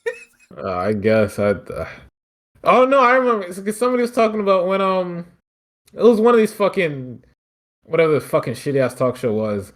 Them niggas were getting some real some real heel shit off, And all the niggas were cheering because they were in Atlanta, and they were like, "No, I guess we're getting cheered because we're Atlanta." It was the Grayson Waller effect. Them niggas are heels. Oba was supposed to be the face, but the NXT crowd is too nice. Yeah. And I was like, the infantry is pretty cool. The niggas were hitting a lot of spots, a lot of cool shit. And since this was like the first thing I'd watched, not WWE, I was obviously I'm gonna put everything's fucking cool. That I see it. Somebody pulls off a package pile driver. I'm pretty sure it's one of the people in the infantry on like Daniel Garcia and them. Big nigga. Yeah. Yeah, somebody pulls off a package pile driver, and the nigga, in my mind, I'm like, oh, that nigga's dead. But I'm like, wait, this isn't the fucking Kevin Owens storyline. It's just a pile driver. That's just a yeah. Another note I had: this match makes me realize what Guardy was saying about the speed being too slow for EO and WWE. It's crazy, dude. So if you see her with the shackles off, it's night and day. Yeah. Let's see. So then, let's see. Crowd chants, "This is awesome." They do with everything. The Undisputed Kingdom gets the pin. Cole staring into fucking Daniel Garcia's eyes like, "Fuck you, nigga. I'm gonna get that shit. I'm gonna get my shit back." But then here come the Death Riders to come fucking go crazy, go stupid on everybody, and they're just like, "Oh my gosh, we're the greatest. We're the World Trios champions." That little package for FTR, I fucking spaced out. Of course you fucking did, man. Alicia is backstage interviewing Platinum Max Caster. He says some shit, and the only thing I have written down is I'm just like, this nigga Max Caster had to go to school in New York. Like he had to have gone to college in New York. There's no way. Not even like a derogatory. He's a New York nigga, but he's like he went to like either an Ivy school or like a fringe Ivy school. If you told me that nigga went to NYU, I'd believe you. I would 100% believe you because he has a fucking look to him. Let's see. The niggas mentioned that Brian Keith is a bounty hunter, so they send him after Bandito, and I thought that's really cool. And I thought the match in general was really cool without having to have fucking 900,000 years of build up in vignettes and just like the entire thing just being like, I'm a bandit hunter, like I'm a bounty hunter, and you have a bounty on you. I'm going to fucking kill you. So fucking Brian Keith comes into the fucking ring with a poncho on. And him and Bandito get after, like they're doing a whole bunch of shit. They're doing fucking drop kicks. They're doing fucking top rope shit, gorilla presses, fucking rising headbutt strikes, belly to bellies off of top ropes, right?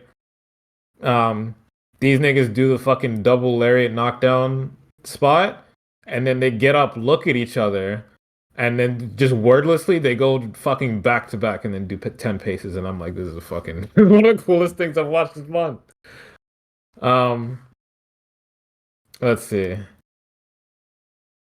Powerhouse Hobbs gets on. I fucking skip that shit. I'm not gonna lie. Yo, come on. Be nice to Jericho and them. Yo, I can't. It's my bit. You got to be nice.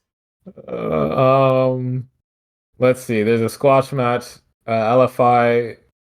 Dralistico, Beast Mortals, Rush, Aries Alexander, J. Alexander, Brick Savage. LFI just kills him in like 2 seconds. It doesn't matter. Yep. And then LFI starts fucking stomping out Jay and Brick. And then Commander comes down to help. Commander eventually gets fucked up and they start beating him up and they're going to take his mask off. But then the arena goes dark. Hologram pops up. Hologram does a little shit on Titantron or whatever the fuck they call that over there. I don't know. He steps through a portal. They're just like, yeah, the upgrade is complete. That nigga comes in, the entire arena is blue, and that nigga starts doing some crazy shit. Flipping over the top rope. He does this like fucking 1080s fucking spins across this guy's head, and I think a DDT or something like that. And it's fucking, it's amazing. It's fucking great. The niggas take the fight backstage. Lexi Nair tries to get a word in with Megan Bayne. Megan Bayne ignores her. Thunder Rosa pulls up. Thunder Rosa tries to talk to her. Megan Bayne has nothing of it. Thunder Rosa he's like, yeah, I have a concert coming up. Let's get to it, gang. Next up is Halftime Harley in Houston concert. She does her thing. I feel so bad. She's got a little puppet. Commander. What? Commander is like Ring of Honor TV champion right now. Yeah. I'm just saying. Oh man, right? So the CEO, Mercedes Moné, interrupts Halftime Harley. Mercedes calls her stupid. Harley's just like, yeah, I'm new to this. However, I'm giving it a shot. I have a dream. And then fucking Mercedes fucking slaps her. Harley hits her in the fucking mouth with the goddamn microphone, and then Mercedes is like, all right, let's fucking go at Grand Slam, you and me. So that's booked. Buddy Matthews and Okada go face to face. Okada shows up late, and then he asks for water. Buddy's just like, I'm going to fucking kill you in my home country. Okada laughs, calls him a bitch. Fucking Buddy Matthews does it, pulls his hand back, punches him. Okada flinches. 2 for flinching, bitch, but he doesn't give him that. He's just like, I'll see you in Australia, buddy. No, he didn't call him buddy, but whatever.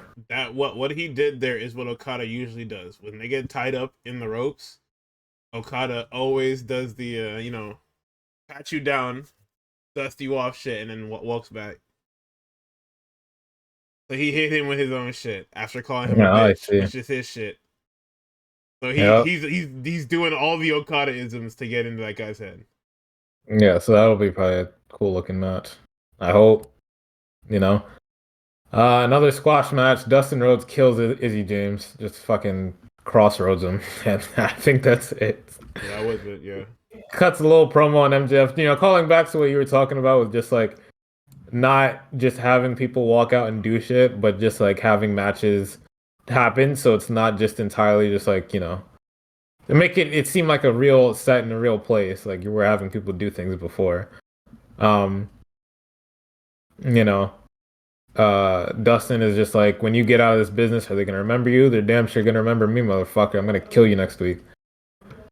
So the trio of fucking Death Rider niggas are backstage and they're just like, Undisputed Kingdom, we'll take you up on your offer. We're gonna fucking fight you on Dynamite. See you next week, nigga. And next is Penelope Ford versus Thunder Rosa. I'm like, oh, Thunder Rosa's cool. I'd fucking cheer for her. And then, they say Penelope Ford is from Philadelphia, so obviously I have to fucking cheer for Penelope Ford, right? And then I'm like, never mind, Penelope Ford's kind of slow. So I'm like, whatever, man. Let's see. Lexi Nair's backstage with Bub B, owner of Shield Burgers. Ricochet interrupts. And, Ricochet is just like, oh, I heard you had some burgers back here. I wanted to try some. I know you're real close with Swerve, too. Like, Swerve doesn't run things anymore. Like, I run things around here. And, he's still wearing the fucking jacket. So he tries it, and then he spits it out. And Houston's just like, fuck you, nigga. And, the guy behind that's, like, serving the burgers, he's just like, well, everybody likes them. Ricochet's like, what did you say to me? And he fucking pulls a nigga across the table. He's just like, hey, say that shit again. And then Bubby's like, nigga, what the hell is wrong with you? Ricochet does the whole thing of just like, nah, this is my house, right? Don't fuck with me. And then, he does a little fucking laugh and then walks off. So after that, glamorous exhibition match, Mariah May and Shay Carmichael. Commentary is like, I wonder if Mariah May picked this because Shay kind of looks like Toni Storm. I don't know. So Mariah May fucking kills her in like actually two, like legit. I'm not making it up. It's actually like 2 moves. Like these niggas are like, we have to get off of TV quick this week, right? They don't even try. So afterwards, Mariah gets a bag and then smears lipstick across Shay's face to make her look like Tony, right? So then Luther, the butler of Toni Storm, returns and he's carrying a tray with a bloody shoe on it. Mariah fucking spits on him, and goes back to Shay to keep fucking with her, but then it's actually fucking Tony, and Tony starts fucking beating her ass, and then Mariah just fucking leaves. The Don Callis family are killing some shitty, some actual fucking like putties in the back. Like no legit, no joke. I've never seen these men in my life. They're putties. That's crazy. And then one of them niggas, fucking Brian Cage, tells Mark Davis, you gotta get your hands dirty if you want to be in the Don Callis family. Fucking throws a TV at a guy, and I'm just like, oh shit. So then Mark Briscoe and the protostar Kyle Fletcher go at it. These niggas go for fucking every spot that they thought of. They actually just do everything, right? Yes. Um, you know, drop kicks, fucking, you know, Mark Briscoe goes for like a cactus elbow, tries to like dive out of the ring. Kyle catches him, throws him into the fucking ring post, and Briscoe is busted wide open. That shit happens like 6 minutes into the match. And fucking Mark Briscoe has to keep wiping the blood out of his eyes for the rest of the fucking match. Right? That boy had a gusher. Exploder suplexes, fucking crazy ass power bombs, fucking fisherman's busters. You know, these niggas pull out a fucking table. Fucking Mark Briscoe, like, I think he hits him with an elbow into the table, so they both go into the table. Right? Fletcher hits Briscoe with a brain buster off the top turnbuckle to fucking end it though. And then Kyle's just like, I told you that nigga that the commentary clued me in as to what their history was. Mark Briscoe fucking taking down Kyle Fletcher during like one of the tournaments that they had. The Continental Classic. Yeah, the Continental Classic, and Kyle Fletcher's obviously like that wasn't supposed to happen, so let me go beat up on the shitty nigga. Yeah. So Kyle gets his lick back, and he was just like, I told you I was gonna get my lick back. Fucking Osprey and fucking Omega next week, nigga. See y'all later. And the timeline was correct. This was a really good collision. Fucking loved it. And then we have Raw next. Yeah, fuck. All right. Wow. I mean, yeah, no, I was catching up on the Observer shit, and they talked about that collision. And I was like, yeah, I probably should watch that, and then I fucking didn't. I chose to watch New Japan again. I did watch that match you told me to, so we can talk about that after all. Oh yeah, because that's when it happened chronologically. Oh, I didn't know that. Oh, look at me! Pat on the back. Raw, February 10th. Raw. It opens up with this fucking Jey Uso shit again. It's the exact same fucking segment. This fucking guy walks in. He does his little gimmick. Yes, I've wasted 10 minutes of TV time. Want to see me waste 5 more? So they replay his music. He gets on the table. Michael Cole and McAfee are like, yo. Hey, bro, watch your jet. Hey, bro, watch your jet, man. Gunther comes out of fucking nowhere, clips the leg. Jay falls on the table. Gunther takes his sweater off and he launches it and nails the kid in the front row. I was crying. Actually, because that shit flies so quick, and that little nigga just ducks, and I was like, "Oh man!" That nigga was not. Them chops is real, bro. He has the fucking arm strength. Initially, he threw his jacket at McAfee, and McAfee moved slightly, and that little nigga got blasted. Pat got some reflexes on him, man. So shit. So it's your basic beatdown angle. Gunther beats him down, hits him with 2 power bombs, leaves, rips his little shitty shirt off. He didn't have to rip it that much. He just had to like grab that nigga by it and then kind of like just fell off. Gunther goes to leave. Jay says, "Hey man, I don't want to say this," and Gunther is screaming it from because there's a mic over there, you can hear it, but Gunther is screaming from the stage, "Don't say it. Don't say it. Don't do it. You don't want this." Yeah. He says, "I pick you," and Gunther says, "All right, bitch." He walks up to the ring, gets on the apron, gets knocked off the apron. Jay then flies over the top rope, and that's basically the end of the segment. Pull apart, whatever it is. So we cut to Rhea Ripley. It's a Rhea Ripley segment. She's talking about how Charlotte disrespected her, and she implores Charlotte to choose her. Io and Kota then walk up, and Io says, "Hey, you cost me my shot at WrestleMania. You're on my list, gang. And then you get a neat little package for the War Raiders and American Made, which happened later on tonight or that night. Then we get our first match of the night, which is Damage Control versus Liv Morgan and Raquel Rodriguez. It was an alright match. 3 out of 4 people in this match I'm happy to see. Well, not happy, but three out of 4 people on this match I'm alright with. Raquel having a time. Yo, keep her off of my screen, man. That's what I said. Don't do that shit again. The fuck? She's especially holding Dakota back, bro. That fucking like that the EO Liv shit was great. They was like, yeah. EO Liv was good. Fucking everything else. It's just nuts, man. Like, call it whatever. We can come whatever excuse we want. Rust, fucking no chemistry. It's just you have to cut your losses somewhere. She been like this for like 4 years now. It's been 4 years. It's you, gang. Plain and simple. You've been here since NXT 2.0, which is like 2021. Listen, gang. It's you. It's not us. And it's like, you. I know I just don't like the Judgment Day, so it's like anything that comes in and out of there, I'm just like I don't give a fuck about. But like, you especially have to cut that loss. Like you have to give up, bro. Like she doesn't get any pops. If anything, she might at this point you might have to start evaluating if she's holding Liv back. Maybe potentially, I'm not sure. It gives her a tag really. team. It's the fucking it's the chicken shit heel with heavy, so the dynamic works. We can find another heavy gang. No, I don't think we can.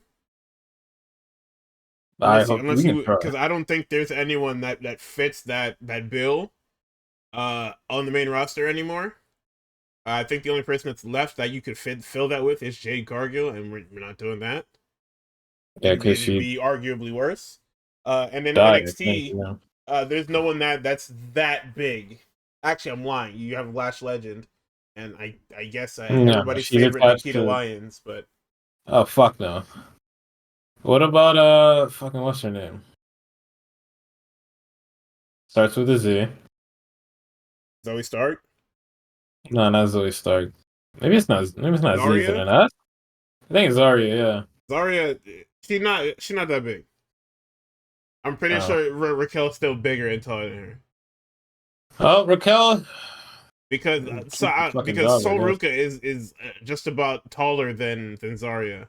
I'm pretty sure Sol Ruka and Raquel are the same size, which is crazy. Give or take a couple of inches, but yeah,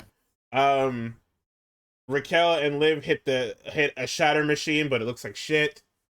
Dakota Kai hits the chiropractor on Liv. Fantastic fucking move, by the way. Every time she does it, I pop for it. So Raquel and Liv go for this weird tandem move where it's supposed to be Raquel swinging Liv around. She swings her. What I heard was that they caught Dakota's elbow, and that's what opened Liv up hard way. So she is leaking all over herself, this mat, anybody that comes in fucking contact with her. It's blood everywhere. I don't know how this keeps happening to Liv specifically. I think it's in these fucking EO matches too, because EO's not fucking around. EO is throwing everything she fucking can at her.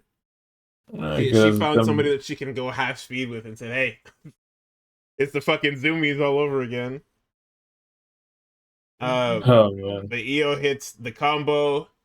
She does the whatever it is, a stomp, and then we get the moonsault, and they pack up Liv. Then we get another KO and Sammy vignette because of last week with the package pile driver. This one also features this is what I hate about this fucking shit being cross-branded, is that we're getting the same video package and we're getting the same this is the same shit that would happen during those dark age Raws and Smackdowns. The fucking 2009 to 2011 Raw and Smackdown where it was the super shows.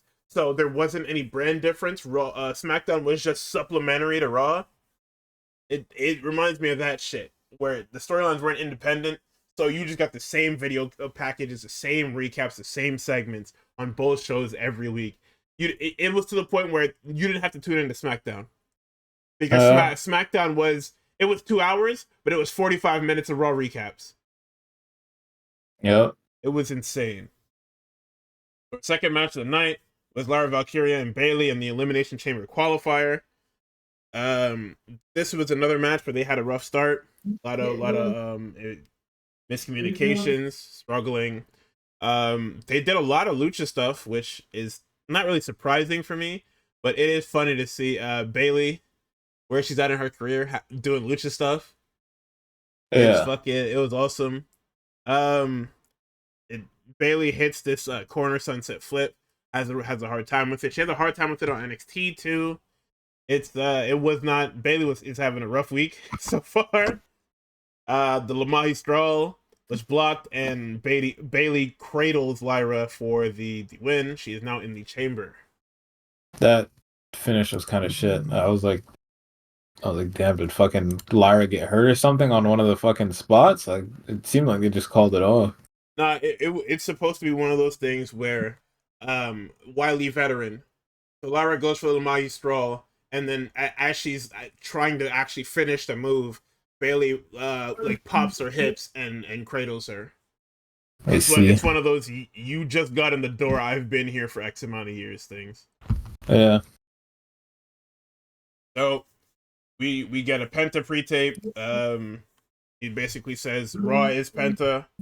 He puts everybody in the roster on notice. And so I'm gonna skip ahead a little bit. Ray gets jumped by the New Day, and they rushed off the air. So what we didn't see was Penta came out to help Ray. So that is another luchador stuck in this fucking Rey Mysterio vortex. Please, God.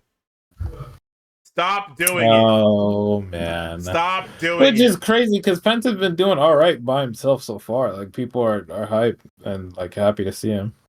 He's now stuck in the fucking Rey Mysterio vortex. We got a Ludwig Kaiser and Pete Dunne segment. They made this for me. They're trying. They're trying to do this for me.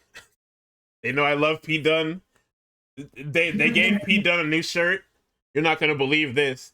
It says nobody's butch, but the U is censored, so it can read as nobody's bitch as well. Yeah, it's just a lot.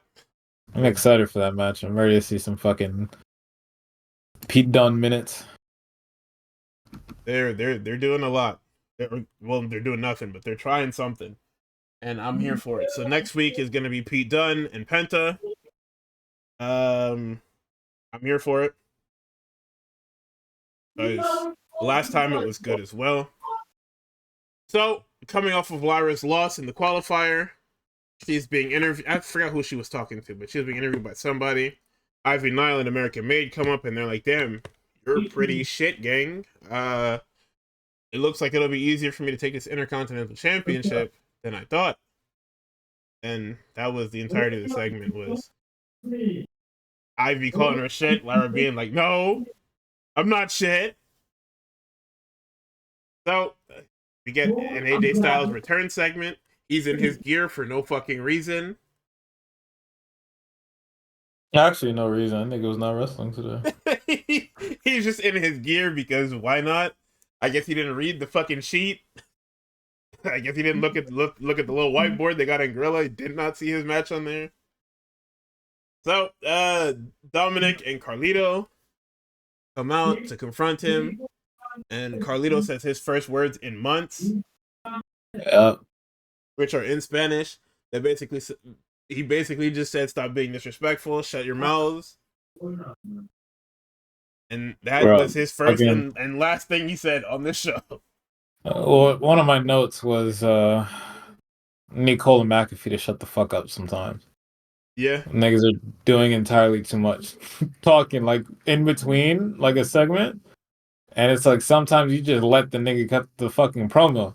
However, I will say, the one part, I think Dom starts speaking Spanish too, because that nigga is getting fucking nuclear levels of heat. Dom says something in Spanish. McAfee's like, what did he say? And then Cole is like, well, it was Spanish, Pat. And McAfee's like, don't you understand Spanish? And then Cole's just like, no.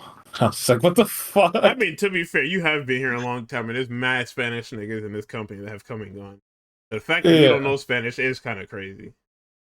I also wrote down, look at the fucking caliber of heat that you generate when you cheat on your Australian girlfriend whose nickname is a Spanish-coded way of saying mommy. And in parentheses, I'm saying, yes, I'm ignoring him betraying his Hall of Fame father. However, this nuclear level of heat that he's getting... Dad, bro. Honestly, fuck this nigga's dad. Like, for keeping it and being fuck this nigga's dad, yo. Alright. But just cheating on Rhea Ripley. Look at how much fucking heat you get for that. For the fucking goth Australian woman saying mommy. Fair, he got that heat from initially betraying his pops. Yeah. Now it's just multiplied because he cheated on his white girlfriend for another white woman. For an even whiter woman somehow. Yeah, it's insane. Actually, that is the whitest woman. Now you think about it, she's from New Jersey and everything. Yeah, Jesus Christ. So, things break down. AJ makes fun of Carlito's pants. He calls them purple pants, but I mean they're more like plum, which is why Carlito was kind of like confused, and I get it. Because if I was wearing like a periwinkle like set of pants and you said blue, I would look at you nuts too. You can't just group them shits together. It's fucked up. There's a reason it's different shades and different colors. Yeah. So, we cut to commercial. We cut back. It's a fucking Seth Rollins segment, dude. I hate this guy's segments. I hate this guy's fucking segments, man. Yeah, the fucking starts to Seth and Rhea's themes are entirely too fucking similar. She's niggas screaming, and I'm just like, oh, who is that? I have to look up to see who it is. Even though, different things, but similar enough, so I'm just like, cut that shit out, comes out with this shitty fucking suit, man. I wish this guy would go back to being fucking indie trash man again. You want him to put the Kevlar back on? No. I want him to wear those fucking suits. The shit that he was wearing during the Authority when he first betrayed them niggas. Granted, I'm pretty sure he was just wearing his gear most of the time, but still. I want him to like not do what he's doing now.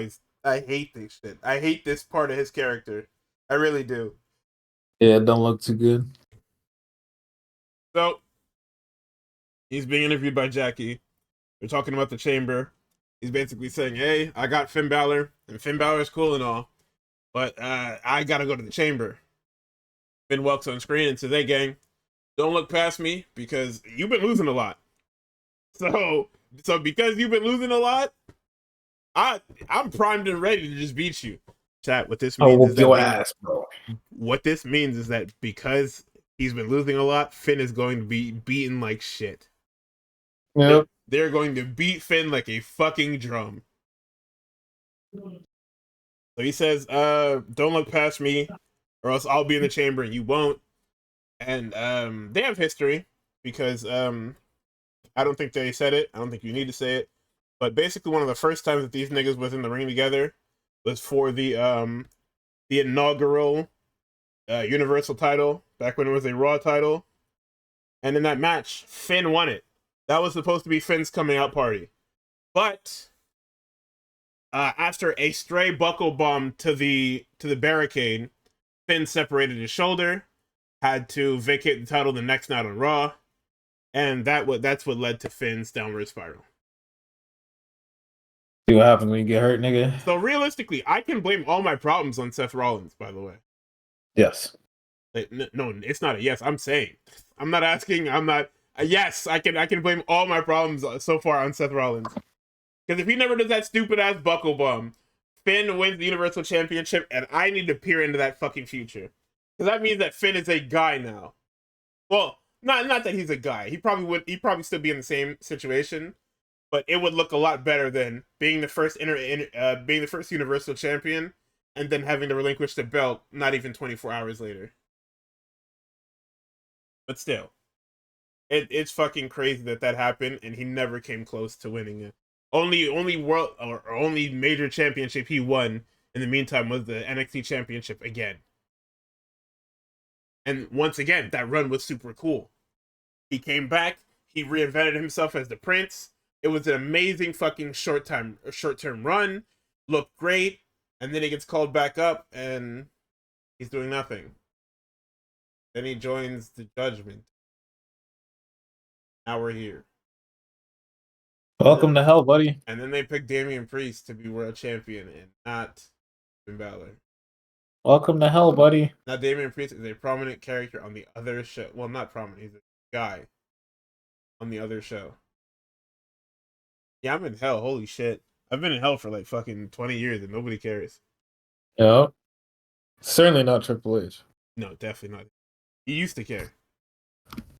Now they gave him too much food and he can't eat it. So we get the little stopgap shit where it shows that Logan Paul and Rey Mysterio is your main event for tonight.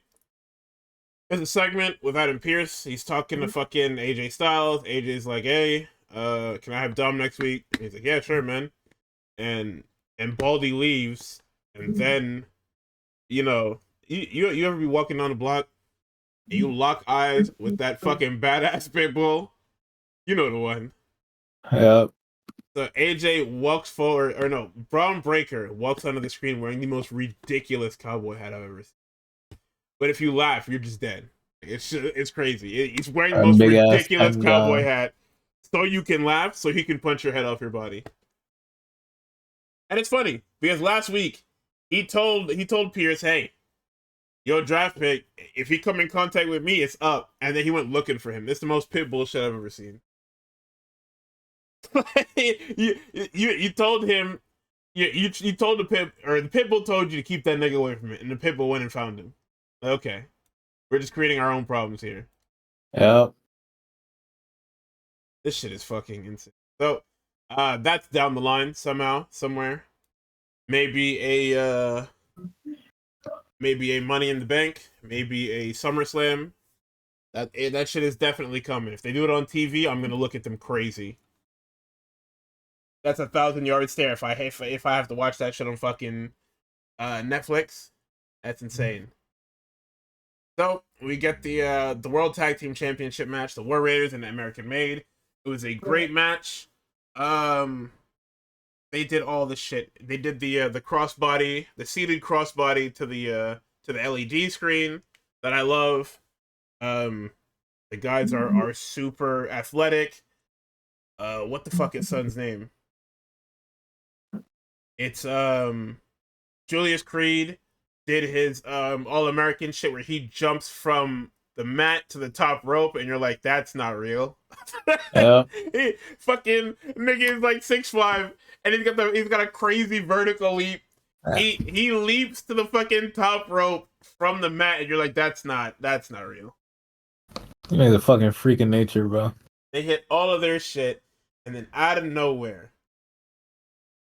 for whatever reason, the Creeds hit these niggas with the tag belts, and I almost folded my monitor. Why did they do that? Nobody knows. They said something about establishing dominance, and everybody just walked off. Like they beat the fuck out of them. Damn, you niggas know how they have the title. Why would you assert dominance by getting disqualified instead of just winning the titles? Everybody, they were rocking too. They were going, the crowd was going, everybody was into this shit, and it's a random shit DQ for no reason.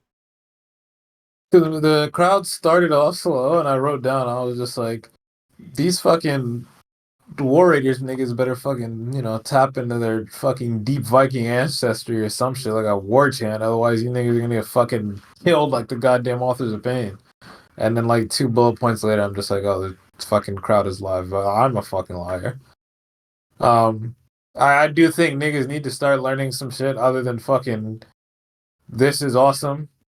Like, you don't need to say it every time. We're in an era where like the average match on TV is fantastic. Like, please save the shit for like some actual fucking like over the top shit. Yeah. Do a fucking, the War Raiders have their little war chants. Why don't you break into that? Do that. Or start chanting "You suck" when American Made is up. That sounds crazy. When niggas is going and you chanting "You suck," you lying. Don't lie. No, when American Made is going, yeah, nigga, I don't care if they suck. Don't lie. Them niggas is rocking. You niggas lie. You gotta lie. Oh, you can't let them get one over on you. Them niggas is right now. So you do the DQ finish because you want this to keep going, but you don't want nobody to lose yet. And it's one of those finishes where it's just like it makes your heels look stupid as fuck. So it's not like this was done out of desperation, or it's not like this was done like you're challenging for the belts. In no world would you you're the heels challenging for the belts. In no world would you ever blatantly go for a title shot in front of the referee, other than bad booking. You didn't want to beat either team. You didn't want the Creeds to take a pinfall loss. You didn't want them to win the titles. So for whatever reason, you had them get themselves disqualified.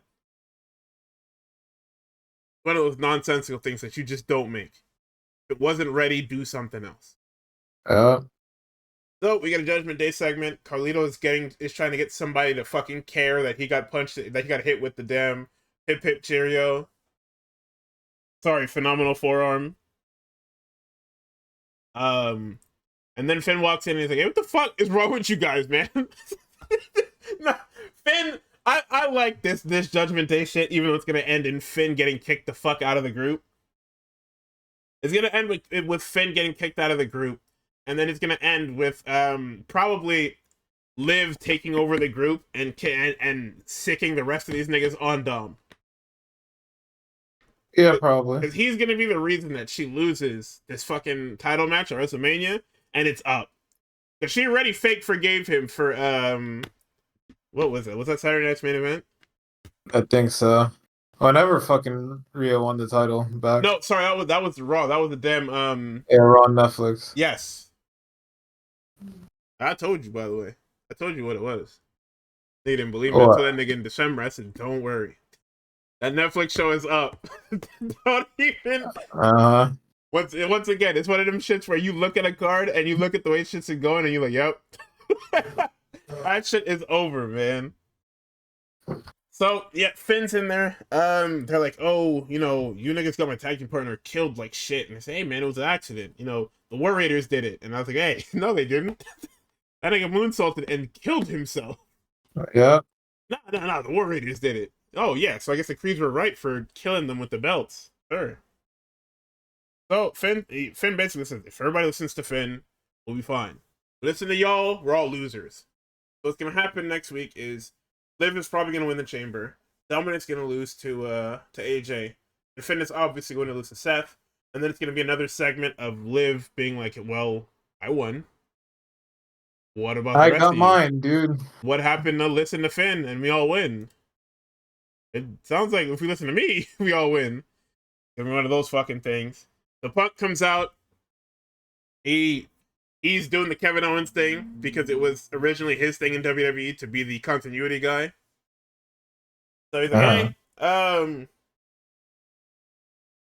I didn't win the Rumble, and neither did John, but I qualified for the Chamber.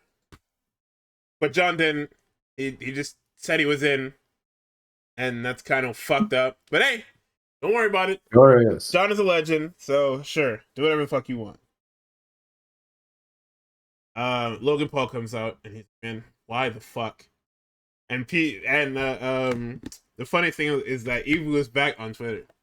So when Logan Paul was talking, and Punk did the fucking I'm gonna kill myself shit, he's like, don't take that shit at face value. And because not only did he say that, but last week I was catching up on the Observers, and Dave was theory crafting a CM Punk Logan Paul WrestleMania match, and I was just like, dude, what are we doing? Turn his TV off. Turn his TV off. Turn his fucking TV off now. I'm listening to this and I'm reading things. I'm just like, dude, this is this is a possibility. Like we're living in a real world where CM Punk, instead of being in anywhere important, he's going to be wrestling Logan Paul in the middle of this fucking WrestleMania Night 1 card.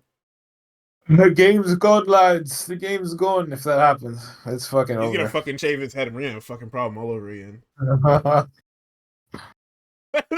When this nigga shaves his head, it's a bad time. Please don't do it. Evil was trying to lobby for what? Okay, but that's another one that people have talked about for a year or two now. Hey, you saw what Kenny said? What did he say? You see what Kenny Omega said about Logan Paul? No, what did he say? Fucking, I don't know if this clip is old or what. Fucking Jabali and Kenny Omega are playing fucking Street Fighter. Yeah, that's old. That's like 2 years ago or some shit like that. All right, I was about to say. I was like, wait, what the? Because I think who was it? Was it Jabali talking about going to Japan recently? So I was like, no, maybe it's fucking new. But that nigga's about to go to Brisbane, so I don't know. Yeah, because that was from when Kenny got diagnosed with diverticulitis. So he said he was gonna take a break and get healthy. And then he appeared on Jabali's stream, or it was his stream, I don't know which one it was. And they were just talking wrestling. It's where a lot of the clips came out where I think niggas asked him about Brawl Out, or not even asked him about Brawl Out, but they asked him something slightly related to Brawl Out, and he basically just said, yeah, it just broke down. I wish communications didn't break down. And he's right, like it's one of those things where it's like Kenny and Punk, it could have had some fucking bangers. Like, just imagine the fucking the promo battles and shit. The promo battles, like obviously Kenny's speed with Punk. I mean, they could probably put some fucking magic together. Like, the segments would be fucking fantastic. But yeah, I mean, like, that whole thing was it was a communication breakdown. Like, basically what it came down to was we realized that it was the Bucks wanted nothing to do with Punk after that whole thing. So it led to a divide in the company where it was, okay, people that side with Punk, people that side with the Bucks, and Kenny is caught in the middle. Well, sorry, it was the Bucks and Hangman that didn't like Punk, so it was like they split the company down the middle. And that's why Collision kind of is the way it was, because that basically became Punk's show.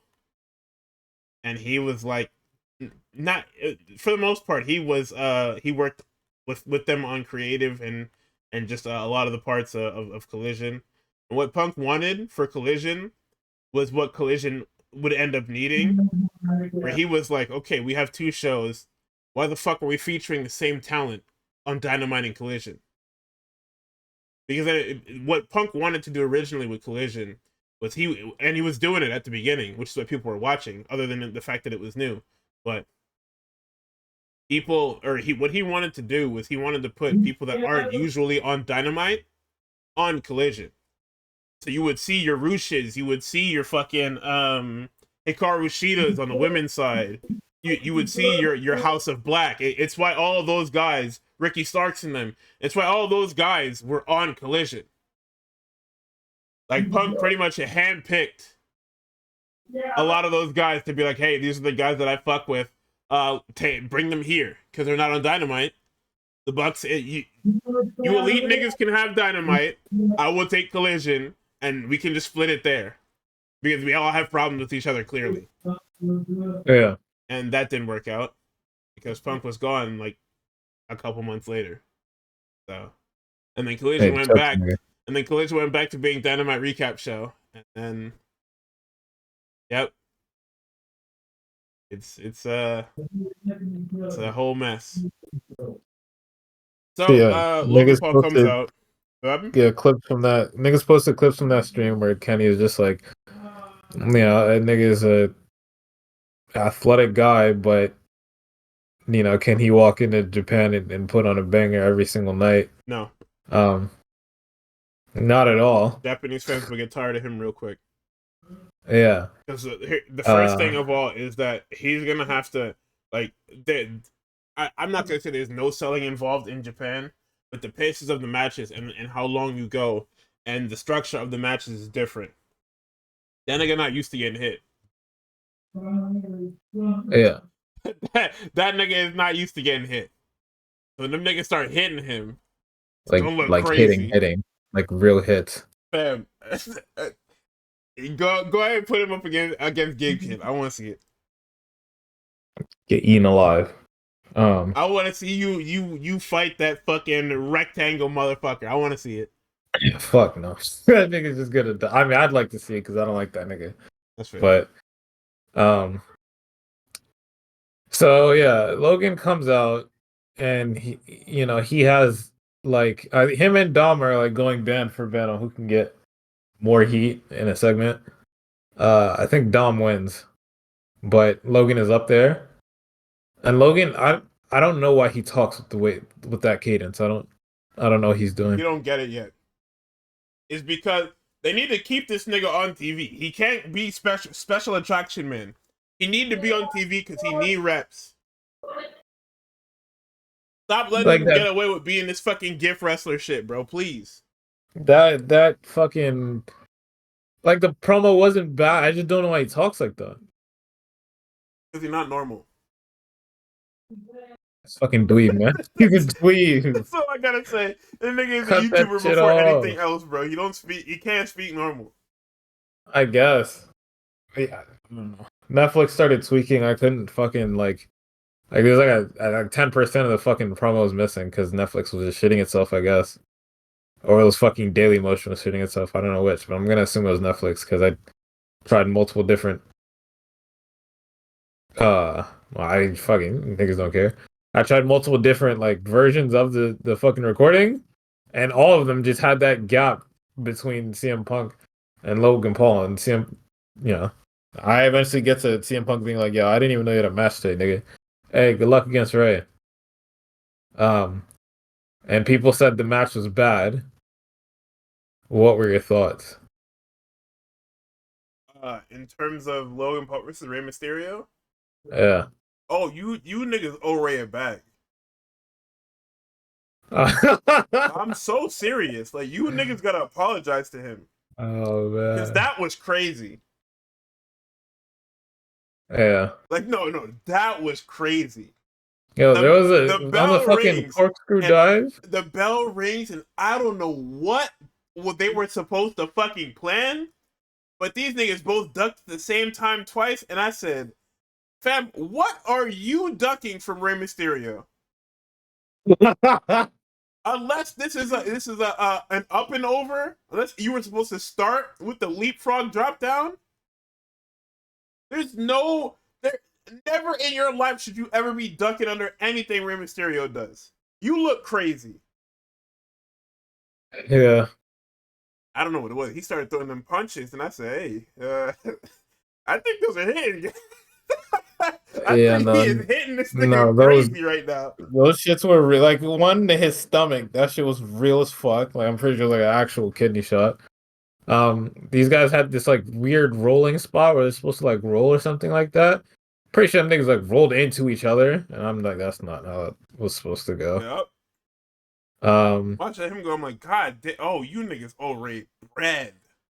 Ray does a corkscrew dive. Logan didn't even fucking try to catch that nigga. He didn't even bother trying. He ran into position and didn't even put his hands up. Ray just fell on this nigga. It was there was a moonsault that I think Logan did that just looked not safe. Like, that shit did not look safe at all. And I was just like, somebody's gonna get fucking hurt if this keeps going, man. And like the match wasn't that little fucking penguin slide to the outside, and then he started lighting him up with them shots. I said, yeah, you probably got fucking tired of that nigga hit him great stuff. Yeah. He hit that nigga mad times, and Ray's trying to sell, but I mean, it's only so much you can sell when a nigga is actually hitting you in the fucking face. Well.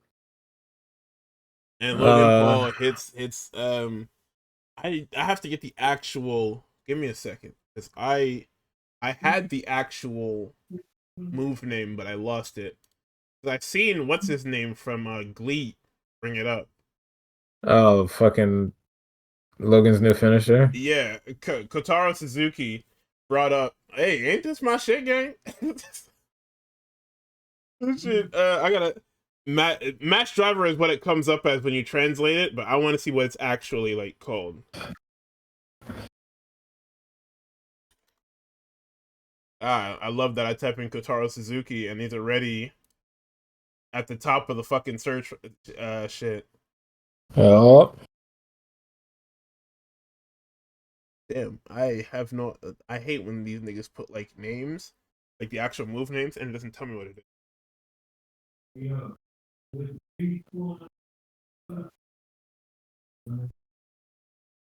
Wrestling. Finishing move. Oh, it is called the Mass Driver. Okay. Yeah, it is just called the Mass Driver. So yeah, Logan Paul has the Mass Driver to win, and we're all just like, yeah. I mean, we knew he was gonna win, but damn, did he not look okay in this? So we're kind of just like scared for the. We're kind of scared for his position in the chamber, because I'm sure he could do it, but really. I mean, he can do it. It's just gonna look like shit, and then you're gonna question why you had this guy if he's on the floor for most of it. Gets up, does like 3 spots, and then gets on the floor again when you could actually put somebody else in there and try to like make something of that. And I know why they do it, because it's like, oh, Logan Paul's a big YouTuber. He pulls numbers, and it's like, I'm trying to be nice, right? Right. The unfortunate part is that I'm an artist first and foremost. So you start talking to me about numbers, I'm gonna tell you I don't care. I don't care. I don't give a shit. All right, fucking Logan Paul, Travis Scott, Quavo. I don't care, nigga. Fuck. I watch a wrestling show for wrestling. Can Logan wrestle? Yeah, I'll give him that. But if he's gonna fucking do it at the cost of somebody else's health or at the cost of the overall match's fucking cohesiveness, get him the fuck out of here. There's a reason why you had Speed in the Rumble, you had him do 2 things, and why he left. And guess what? Logan also did like 2 things and then leave. He took Kofi's fucking spot, and then he got killed and pushed 2 niggas off. Well, one nigga, I guess. Pushed 1 nigga off, and that was it. And he came out didn't he come out at 30? Fuck. You know as well as I know, that nigga's not supposed to be here to do fucking anything else. Cut this shit off. Like, I get it. We want the numbers. We want wrestling to be as big as it was in the early 2000s. We want all of that. The unfortunate part is, you're not gonna do it with this fucking brand risk of a YouTuber. You're not doing it with that guy. This guy's in a new fucking. You can, and I understand that this is the entire thing with like the McMahons and Paul Levesque being in this too. Is that like there's no such thing as bad press. However, you keep putting your fucking hand on this stove. Not only are you like your flesh is done, the fucking grease and fat from your skin is going to cause this shit to catch on fire. Enough, bro. Turn it off. And guess what? I think Speed's a bigger draw right now anyway. And guess what? You're not gonna keep that guy to keep him from streaming. That's not happening. Because that guy's a Twitch streamer. He's not even a YouTuber. So you can't tell him, yeah, you have to be away from your fucking stream for months at a time to go learn how to wrestle. He can make a segment out of it. Maybe that's his next thing, is that like instead of fucking touring the world, I go learn how to wrestle. But if his audience gets bored, guess what? The fucking I Show Speed boss call is gonna be made, and I'm getting out of here. Just like The Rock and just like John Cena. Let the niggas that want to wrestle. Are you crazy? No. Oh, I can't fuck me. You have the New Day beat down. You said all of that, and that's what they're gonna say. The New Day beat down Rey Mysterio on the show ends because you ran out of time because Logan Paul doesn't know how to wrestle. So, hey, GG. Niggas didn't even see Penta come to Rey's rescue. So when you try to explain that later, good fucking luck, man. Kofi materializes, the graphic appears at the end, and the shit just disappears from your screen. Fucking Cole is just like, oh my god, he's at the New Day. It's over. That's blink, you missed it. It's over. Nice. The fuck? Fucking... Hey, at least they got that fucking ugly ass Prime logo off the goddamn mat. Hey man. My hands is up, but you know what it is. My god. All right, we had a fucking thrilling NXT. I didn't watch that, sir. Oh shit, my fault. Hey, I hear you. Hey, fuck me. I didn't have. Well, I don't even want to say I didn't have time, but like I had to prioritize. I was like I didn't watch watching this. Collision. You didn't watch NXT. It's fair. See. Ah, yeah. So as it stands after Raw and SmackDown, the men's chamber is Drew, John, Punk, Logan Paul, and they're going to be joined most likely by Jacob Fatu and Seth Rollins. Hey, Actually, that's pretty cool. yeah, I say it's Jacob because actually no, it's probably not gonna. Probably gonna be fucking Damian Priest because we're stuck with this fucking Jacob Strowman nonsense. So they'll find a way to cost each other, and then Damian will scoop. And then on the women's side, we've got Liv, Bianca, Alexa, Bailey, and they will be joined by Roxanne, and I forgot what the other one on SmackDown is. Line. Does anyone know what the next one is? Naomi and Chelsea. Okay, so Naomi is going to be in it. Okay, so that's gonna be a fun situation with Naomi and Bianca just trying to run roughshod and eventually getting flash pinned. Because neither of y'all is going anywhere. Yeah.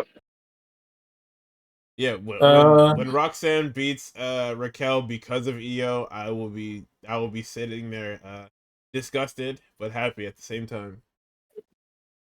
EO fans, Shirai fans, is it over? I'm telling you not to sell your stocks, but it's definitely fucking over. Yeah, she's got a fucking tag match with Rhea after Rumble, bro. It's so now that they've announced that match for 3 weeks out or whatever, basically that confirms that Liv is most likely going to win the Rumble, and then probably they're gonna stop. She's gonna get involved in Io's title match in some way, and we probably end up with a shit triple threat. I don't like that. How do you think I feel, nigga? Thought about it. Don't like it. Like it hit me in that moment on Monday when I heard the promo. I said, "Oh, we're gonna end up with this fucking triple threat, aren't we?" And then as Memesy said, EO posted a promo talking about Liv and Rhea. So the triple threat is most likely a that is something that we have to deal with. Thanks, guys. Yeah, thanks. So I can quickly speed through NXT. It was an okay show. We started with Cora Jade and Bailey. It was an alright match. You know, lots of back and forth. Big spots in the match was Bailey missed that sunset flip that looked like shit on Monday. Roxanne came out for a distraction. Dressed up as OG Bailey. This distraction allows Cora to pin Bailey after hitting a double arm DDT on the floor in the ring. And then during the match, as soon as Cora wins, you can see a cutaway where Ava is talking to Julia, and then she comes out on the stage and says, now that Cora won, she is added to the match. It is a 4-way now. Which everybody's kind of like, man, what the fuck? So hey, man, I guess. So now we got an Obafemi segment, or showing that he's preparing for I guess the champion summit for the 3-way. We got a backstage segment with Zarya, Sol Ruka, and Nikita Lyons. Nothing really happened, but we get a look at Ridge Holland before his cage match main event.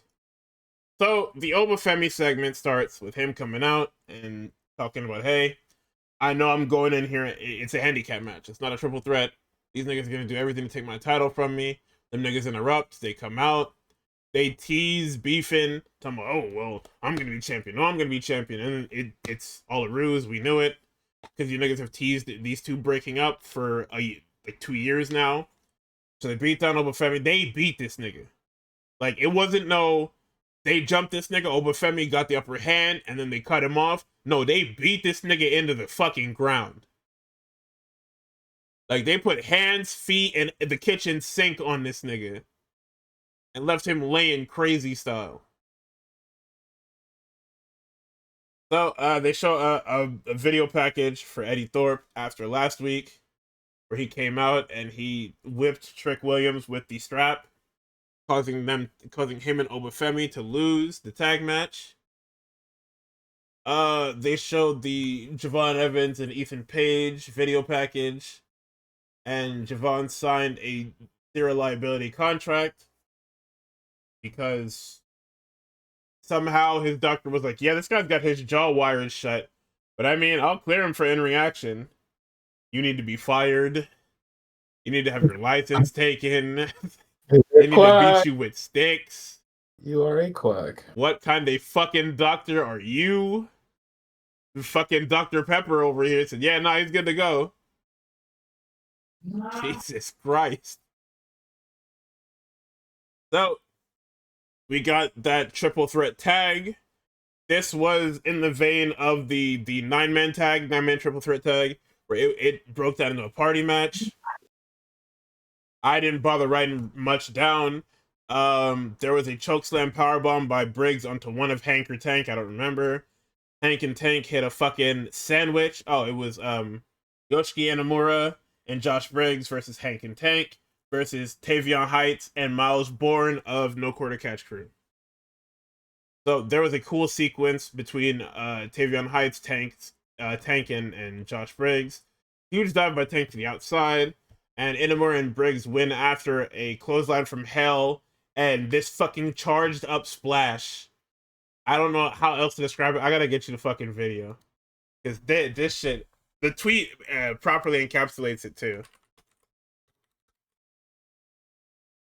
Let me get this.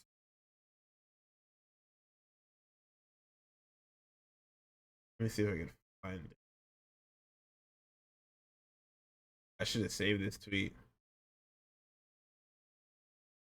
That's not it.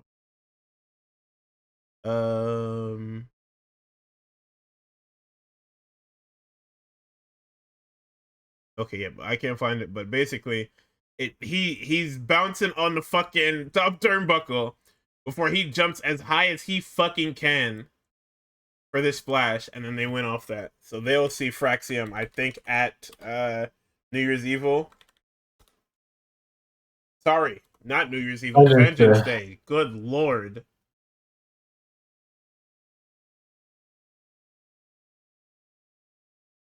Yes, so we have, next up, we have TNA's, okay, so this is a mouthful. We have TNA's The Systems JDC versus Lexis King. It's a Heritage Cup match under normal rules, which means that there are no rounds. Yeah, there are no rounds and no cornermen and stuff like that. It's just a regular boring title now. I didn't write anything down for this because it was a very whatever match. It was kind of just there. Lexis King wins after a ref fuckery spot, and that's about it. So Roxanne goes into Ava's office and is like, yo, what the fuck, man? I went from having a 33% chance to not having a 25% chance. This is fucking crazy. You need to be fired. Come on. And it's just a whole... Basically, the whole thing between Ava and this women's division is that Roxanne, every heel in this company hates Ava. Every female heel, well, not even every female, it's just Roxanne and Cora, they just hate Ava. And they have a right to, because Ava is not good at her job at all. So there's a Fatal Influence segment where Kalani walks up to them and is like, hey, I want my fucking title rematch. And Fallon's like, yo, I gave you your title rematch. You lost. Go away. To which Jada Parker shows up and calls Kalani shit. And then for whatever fucking reason, Ashanti the Adonis walks up and it's like, Carmen Petrovich will beat all of y'all. You gotta get out of here. Hey, you and your white woman gotta get the fuck off my show. You gotta get out of here because you sitting here lying. Don't sit well with me. So we get a Nikita Lyons versus Zarya match. Don't put Nikita Lyons on my screen again. And Zarya beats her with an F5. Oh, that's funny. Ethan Page responds to the vignette, says, you're freaked out, man. I'm gonna completely destroy your jaw and you will never speak nor wrestle again. That was the gist of his promo. Trick Williams interview with and this was a nice shot. They interview Trick, and in the background you can see them putting the walls up for the cage. So Trick basically got his promo saying, oh yeah, because he's not in the triple threat. He's like completely off the card. Oh no, he's talking about Eddie Thorpe.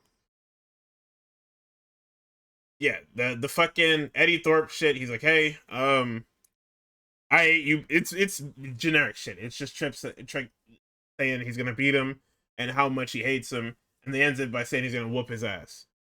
So, yeah, you missed your line. You're supposed to do your thing there, man. Come on. So they try to cut to a commercial, or they're showing a recap package or something, and then you hear fucking Ricky Starks over the fucking PA system. So they quickly cut back to the feed. Ricky Starks comes in, doesn't say his name. Commentary doesn't say his name. It said, oh my god, it's him! It said, holy shit, the hottest free agent? Calls himself the hottest free agent. Basically says, you know who I am, you know what I'm here to do, and I'm here to take this shit over. And he goes. That was super. So the whole point of that is because they want to get him on TV as soon as possible because he was released from his contract. He didn't have to wait he didn't have to wait the 90 days. So they brought him in as soon as fucking possible. I don't think the ink was even dry. It basically, like me and Memesy were talking about earlier, it was just a handshake, and they sent that nigga out there, and they're probably dealing with all the legal shit now. But they just wanted they were able to get him in on some sort of deal. Like they were able to get him to agree. So they brought him in because they wanted to move needles. And from what I saw from Fightful, the plan for Ricky Starks wasn't for him to really be in NXT, but because of how soon he came up, or because of where he came up, like where he was released from, they decided to put him in NXT because, you know, it's a way to get him on TV, and he wouldn't have to be stuck on the back burner dealing with WrestleMania fallout or WrestleMania buildup. So they basically said if Ricky Starks was available before the Rumble, he would have been in the Rumble. Yeah, I was about to say, getting sent to NXT is kind of fucking crazy. No, he's not supposed to be there, but I'm glad they acknowledged that, and they said that, yeah, we only put him in NXT because right now he would get lost in the shuffle of the main roster. I mean, I guess I also thought, damn, crazy to put him in NXT, but I also was just like, as of right now, the NXT men's division needs help.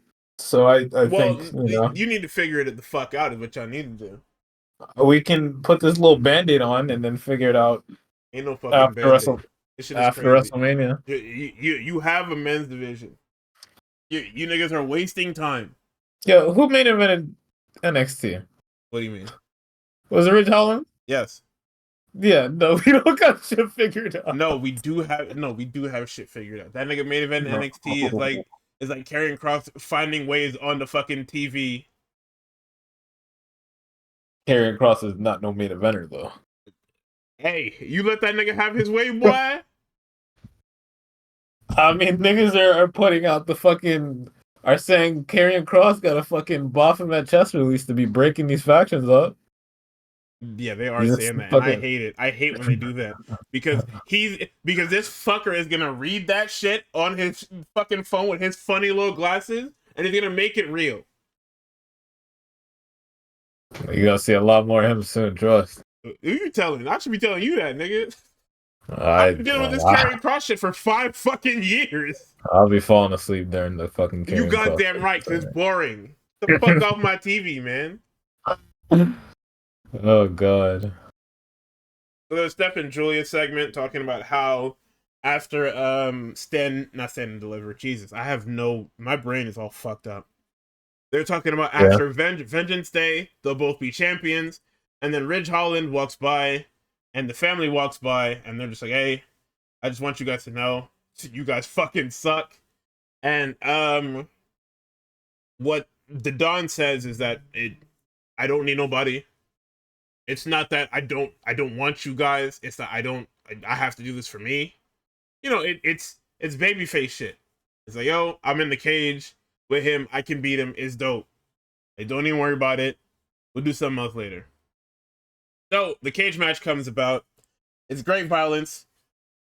There's really nothing big about it. I mean, guys get thrown into the cages. He threw Ridge Holland in that fucking cage, and that guy fell to the bottom of that shit like a bag of shit. It was fucking crazy. Good. Izzy Dame, who has been with the family for about two weeks now, decides to slide the crowbar. Or no, sorry. Yeah, she decides to slide the crowbar in. Stacks runs over and is like, what the fuck are you doing? He said, you don't need no help. And she said, I'm trying to help him. He's going to lose. So Stacks, instead, decides to take the crowbar himself and slide it in. Because I guess he wants credit. Because he's been acting weird the last 2 weeks. Because the Don said, yo, I don't need the family for this one. It's dope. Don't even worry about it. He wasn't out there to help him. So Stacks is feeling the type of way. What I think is going to happen is that Stax's future in NXT is going to be decided by what happened after this match, where the Don beats. He does end up beating Ridge Holland, and the Shawn Spears group came out, and they locked themselves in the cage, they chased Rizzo into the cage, and they lock the door behind them. And it turns out that Izzy was working for a Shawn Spears group, because why the fuck not? Hey, don't put Shawn Spears on my TV again. I'm so serious. There was a reason why in AEW they put that nigga on TV. He blasted Cody with that chair, and then he went straight to Rampage, nigga. Don't. Listen, everybody in this group sucks. Spears sucks. Fucking Brooks Jensen sucks. The only person I don't suck in this group is Izzy, because I don't know nothing about her. All I know is that she's pretty, she's tall, and she's blonde. That's it. That's all I know about Izzy. Rest of you niggas, I know y'all suck. That shit is crazy. That was NXT. Now we can move on to Dynamite. I was about to say my notes look kind of slow, but no, they was alright. We opened up with the Max Caster Open Challenge. He basically said that on Collision, that Hangman had to answer his open challenge. So of course, Hangman walks out and kills this guy in about 5 minutes. 30 seconds, yeah. Cassidy gets shit on crazy. Nah, because I forgot that. I lost track of time when I popped in. I basically seen the end. And it was like 8:05 when I popped in, so that match didn't go long. That match went like 3 minutes or some shit like that. Paige completely destroys him and goes next. Then we get a video package between Swerve and Ricochet. And we get a cool little wrinkle with Nana. Yo, enough with this guy loves this little bald nigga, man. Nigga's hilarious. He's hilarious, man. Come on. This nigga is corny, bro. And he can wrestle good. Yeah, I mean, I guess. Listen, it's gonna take a lot for him to rehabilitate his image for me. Wait, what destroyed his image? Is what he said? WWE. Oh yeah, that too. Listen. That nigga, right? That spirit gun shit his ass, boy. Pack that up. You gotta forgive him for all the miscues in WWE, because now the bookers over there are terrorists. We've confirmed it now. Man, that nigga resigned. I don't want to hear nothing. Nigga, we are holding on to hope. Nobody told you to resign, man. Everybody was telling you should have went to AEW earlier. Nobody told you to re-sign that. He should have. He thought, you know, them niggas are gonna think up something for me to do. Nigga, you were sitting at home getting beat by nobody. They gonna figure it out. They gonna give me something to do, man. That money was nice, nigga. That's what that was. That's what it was. But he didn't care, and the nigga started calling him shit weekly, and he said, "Hey, wait a minute, hey." That's what you're not gonna do because he's not shit. That's what happened. Nigga started talking crazy on his name, and he said, "Yeah, I'm leaving this time. Don't even worry about it." He said, "Oh, just wait till I get free, nigga."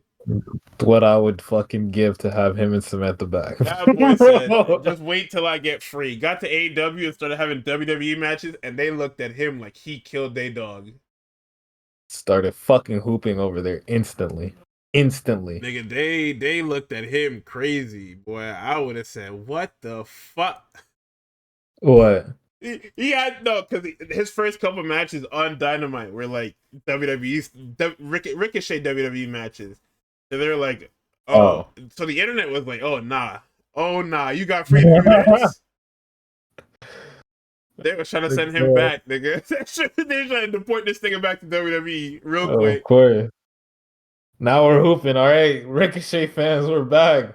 So on Swerve's end of the promo, I like that part of the promo. The Ricochet stuff is okay, but I more so Swerve's character has evolved into a very funny one because he's the crash out gangbanger that went too far and then realized that I probably was tripping, and then when he realized that he was tripping, that's when him being a crash out came to bite him in the ass, and ended up losing everything.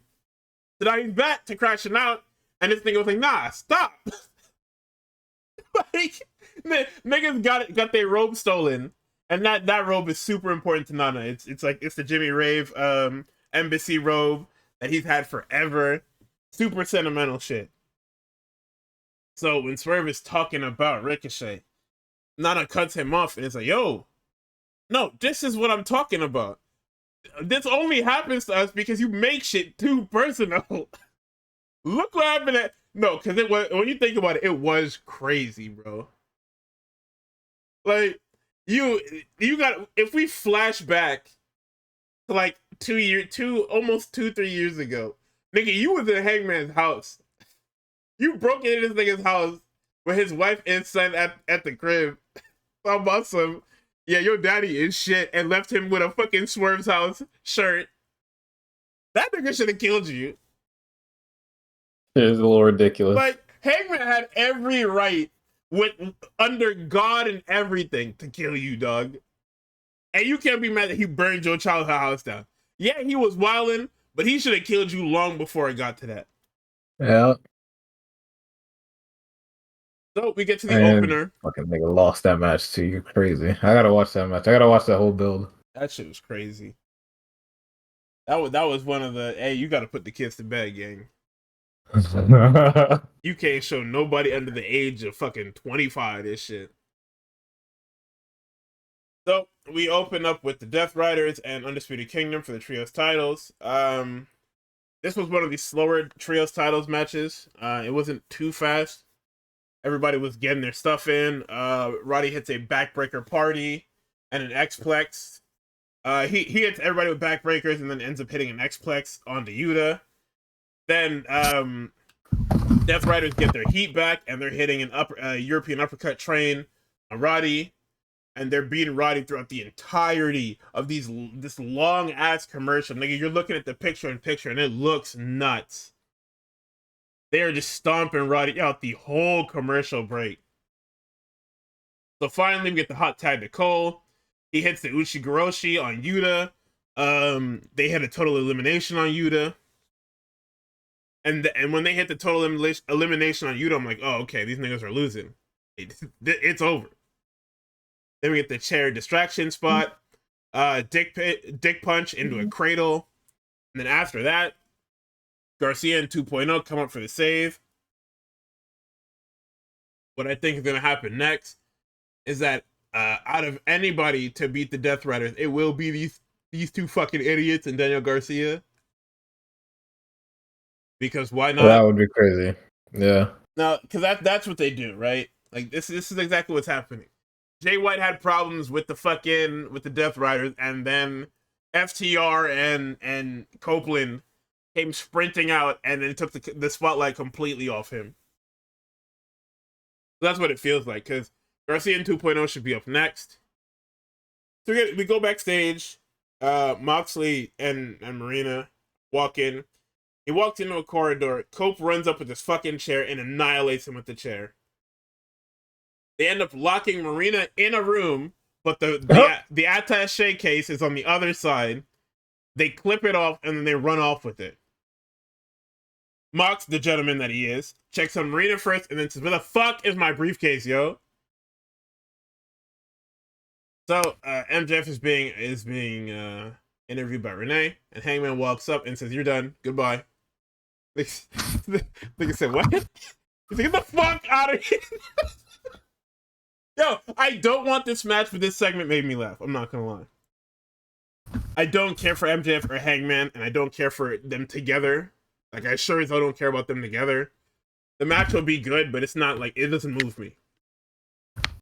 Because I've been over MJF ever since. Like I said, I've been over MJF since the fucking Wardlow thing. It's just dumb. So you want the nigga to leave? I don't want that nigga to leave. I'm not looking for him. It's gonna take a lot for me to be into an MJF something or other. Yeah. And for Hangman, I just think that whole situation is stupid, bro. It's not even about the Punk situation anymore, because I did think that was corny as fuck to begin with. But I still like Hangman. Like I like his work. I just think that his character sucks, because we did this already. Like, if you go back to year 1 AEW, year 2 AEW, we already did this Hangman is dazed and confused storyline. Like, the whole thing before was that, oh, well, Hangman is a drunk, and he's trying to cope with losing to Jericho, and he's lost confidence in himself. So now he's a drunkard that is literally just self-destructing. And then we fixed him, and he won the belt. And then he ended up with Punk, and then he just, like, disappeared off TV for a while. Then we started up with Swerve again, and it was heating him back up. Now this Swerve thing has driven him to lunacy, so we've just made it 360. Yeah. And I wasn't interested in fucking drunk Hangman. Granted, I'm pretty sure he actually did have to go to rehab for drinking, so it was kind of like a weird Scott Hall-ish thing for you to do that. We call that the method in the business. Yeah, the method of fucking getting people killed. But luckily enough, they did get him in a rehab, and he did fix up. But yeah, I mean, like I said, this Hangman character I don't like. Just turn him babyface already. Fix him. Because we're literally right there. Just do it. I'm tired of fucking hearing it. I'm tired of seeing it. Enough. Just turn this nigga babyface, bro. Please.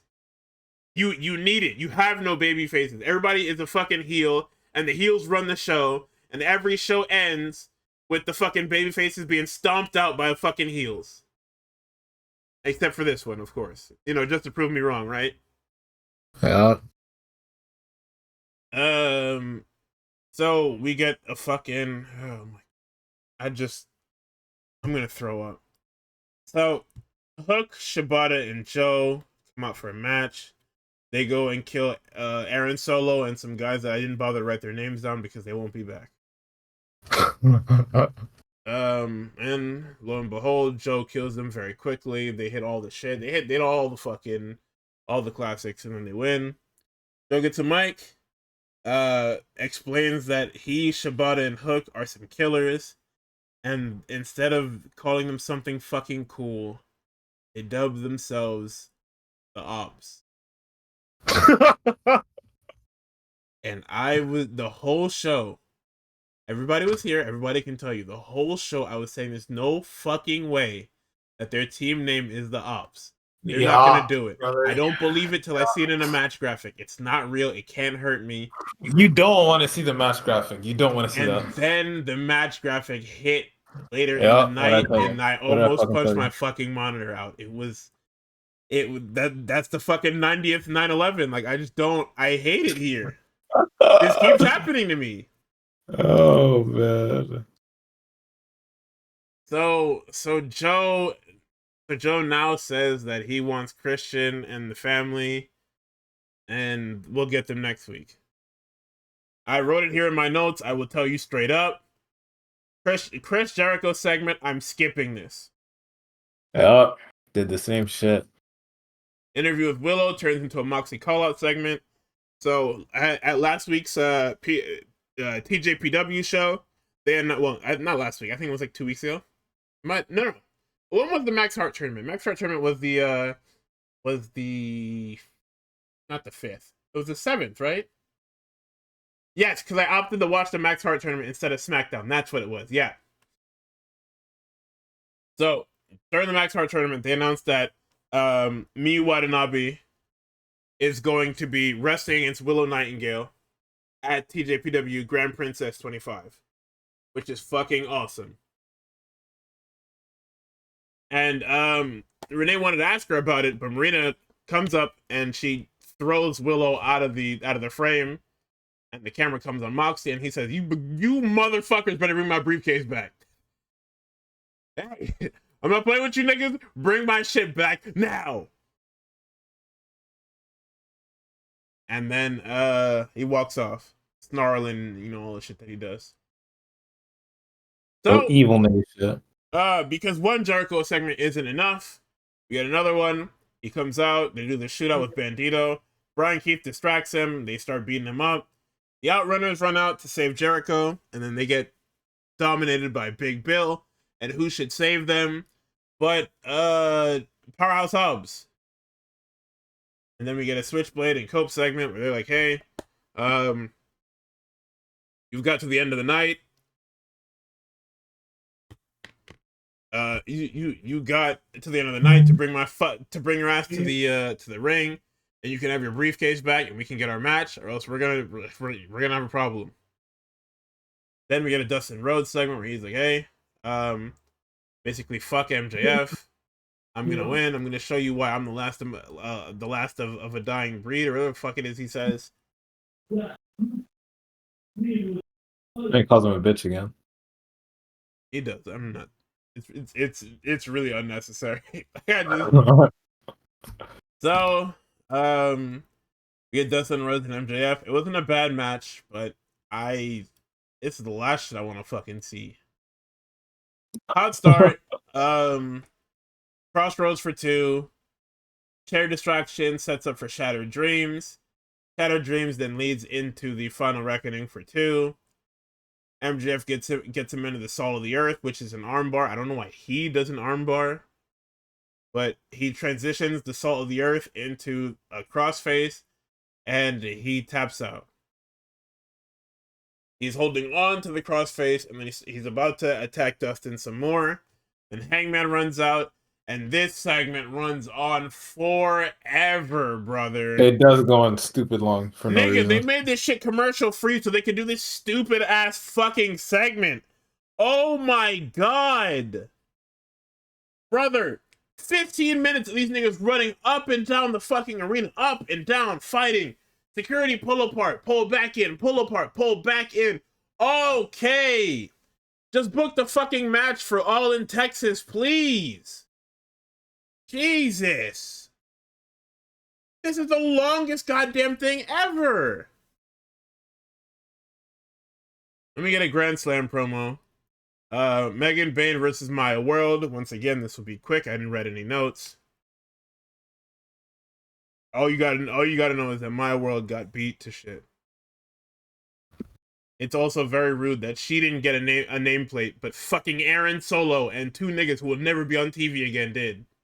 Yeah. That's insane. I don't like that. That pissed me off. So as Megan's walking to the back, Statlander's music hits, and I'm thinking it's going to be a stare down, but no. Stat's got a match against Penelope Ford. Now I looked at this graphic. I looked at this graphic, and I'm like, oh, okay, another foregone conclusion match because Penelope Ford hasn't been anything for 3 years. Nigga, they have a fucking actual match. Like, this is a fucking They had a nice little 8 to 10 minute match, and I said, boy, what the fuck? Yeah. It was good. I told you, Tony Khan not trying to get hit with those fucking misogynist allegations at the end of the year. It's too late. Too late for that.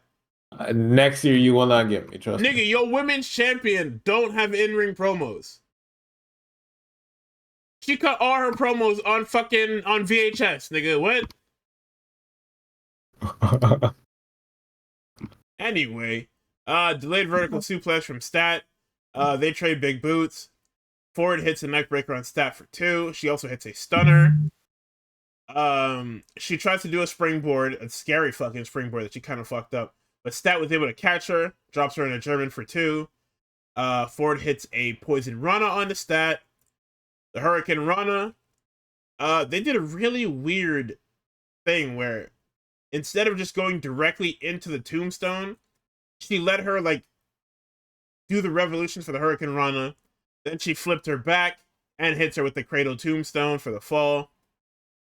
So after the match, Stat gets attacked from behind by Penelope Ford, and Megan Bayne comes back out and hits the F5 on the fucking floor. I'm so glad that in his absence, everybody has commandeered his shit. I love the F5 on big people. Like, yeah. If you're that big, you should be doing it. Obviously, not you, Wardlow. Get the fuck off my fucking screen, man. That nigga who be doing that F5, you're not coming back neither. No, yeah, you need not. That nigga's a terrorist, but that nigga actually pushed. He pushed back me getting into wrestling by like 5 years with that fucking match he had with whoever it was, where it was just fucking F5s for like 10 minutes straight. No, see, but that shit. Fuck no. No, I would never let you get that shit off, man. I love that shit. I love that shit because it's quick, it's concise, and I know not to expect anything, right? Like, when I see that, that's what I want. I want the fucking car crash match. I know you know what match I'm talking about. Who was that? That was fucking, it was him and Strowman, wasn't it? Braun Strowman? Oh, no, it was him and Lashley. I'm pretty sure that's what it was. Yeah, Lashley, fuck that. Yeah, it was Spear, F5, Spear, F5, fucking... Yeah, it was a lot. So we get a Mercedes Moné and Harley Cameron segment, which starts as a Harley Cameron music video, and at that point I tapped out. I got up and I fucking left. So when they cut it back to an actual fucking segment, I was gone. I was long gone already. Everybody was like, damn. So by the time I came back, we were in the entrances for the tag match. I was like, oh damn, this shit didn't start yet? So I sat down for it. The Guns had a great fucking match. Colton Gunn is the springiest man I've ever seen because every piece of offense he did included him jumping a foot into the fucking air and doing something. He wanted to be like so bad in this match, and I hear you, brother, but you got to do something worth like actually watching. You can't just be springing around like that, expecting niggas to want to watch that. Yeah, but you seen what he was doing. Even if you didn't know which one was which, you know exactly who the fuck I'm talking about. You trying to keep the tempo up? I get it. That nigga was he was doing a lot. He was doing a lot, and it was crazy because not only did Lashley shit can Austin over the top rope, Shawn ends up throwing him into the fucking front row. They threw him into the first row. It's insane. So they are killing.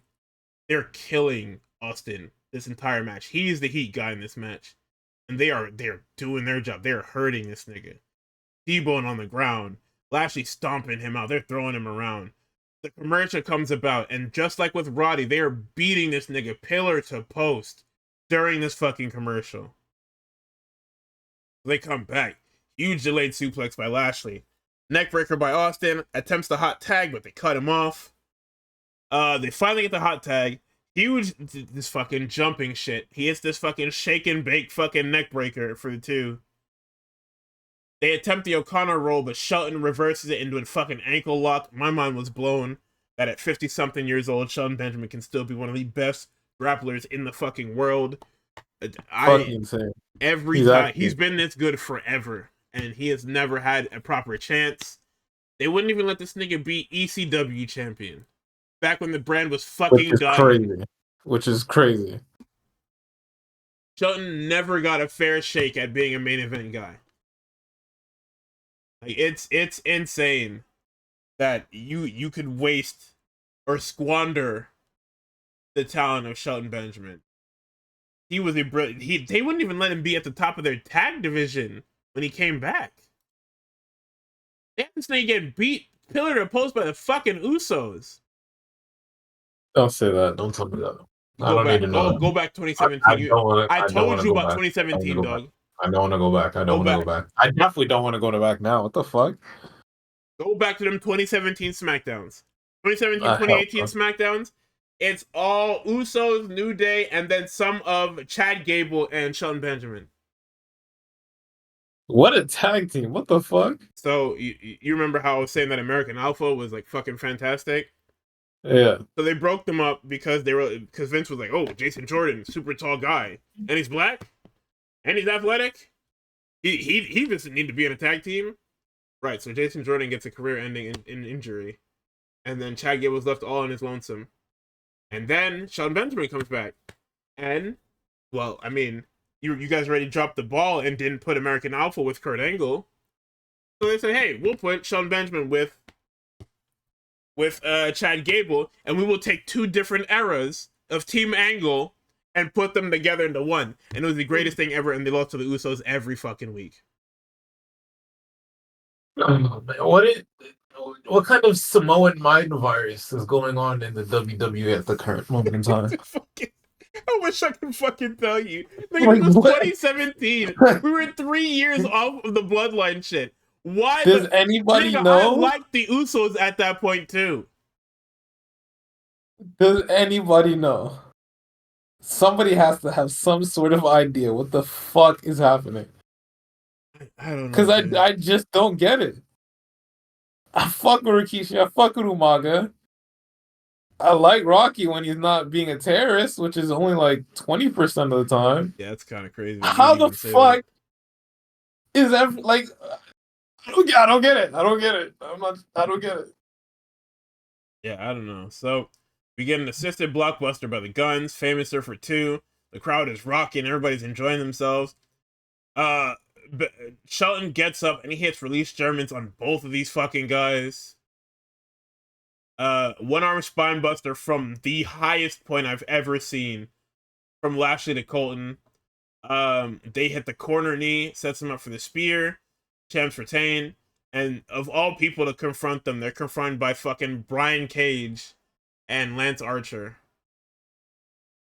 And because, because fuck me, that's not the main event. I still have to sit through fucking Cope and Jay White and Death Riders. So after that match, we get this fucking Tony Mariah go home angle. They have the fucking go home video package after Collision, like what you said, with the trading places spot and everything. And in the main event segment, Cope comes out with Switchblade to Cope's music because Switchblade is dog shit. They say, hey, come out. If you're not going to come out, we're going to destroy your briefcase. So Cope goes to the outside and he pulls out this fucking plank of whatever the fuck this is with these goddamn nails in it. Fucking Saints Row weapon, bro. And he says, hey, yeah, fucking Saints Row, Dying Light, Dead by Daylight, whatever the fuck you want to call it. And he says, hey, if you don't come out here, we're going to destroy your little briefcase. Brother, he takes this fucking paddle to this damn briefcase and it is doing nothing. He has some bumps in it. Son, he hit this thing 4 fucking times with this contraption. And it only dented on the 4th fucking hit. Yeah, I don't know if they tested this fucking thing out before they nigga, I was watching the briefcase the entire time. It did not dent until he hit this shit at least 3 times. Oh my god. And it barely dented. That's like a dent, like if you open it up and push it, it just goes back. if you open up the briefcase and you push it up from the inside out, it'll just go right back to the regular shape. This shit is fucking ridiculous. You niggas should have blown this shit up or set it on fire or something. Like, I don't fucking know what you had to do, but so Moxley and crew come out and they're trying not to get killed with this fucking paddle, but they're trying to get the briefcase back because Moxley is a fucking idiot. The title is actually in the briefcase. The briefcase wasn't a patsy. It wasn't like a fucking red herring. No, it's in there. The belt is in there. Jesus Christ. That nigga was beating the fuck out of it too. Yeah, my belt is in there, you freak. So they're trying to get in here, and Dynamite ends with the Death Riders laid out, setting up Grand Slam, the tag match, because we needed more tag matches on Grand Slam. Mind you, this is a 2-hour show, and they've listed like 7 matches or some shit.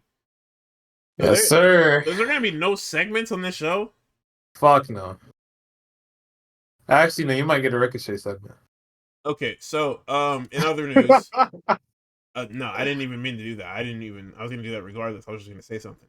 In other news, this fucking Grand Slam card, it was doing so fucking bad in terms of like sales and shit like that. They had to add other matches onto this fucking card.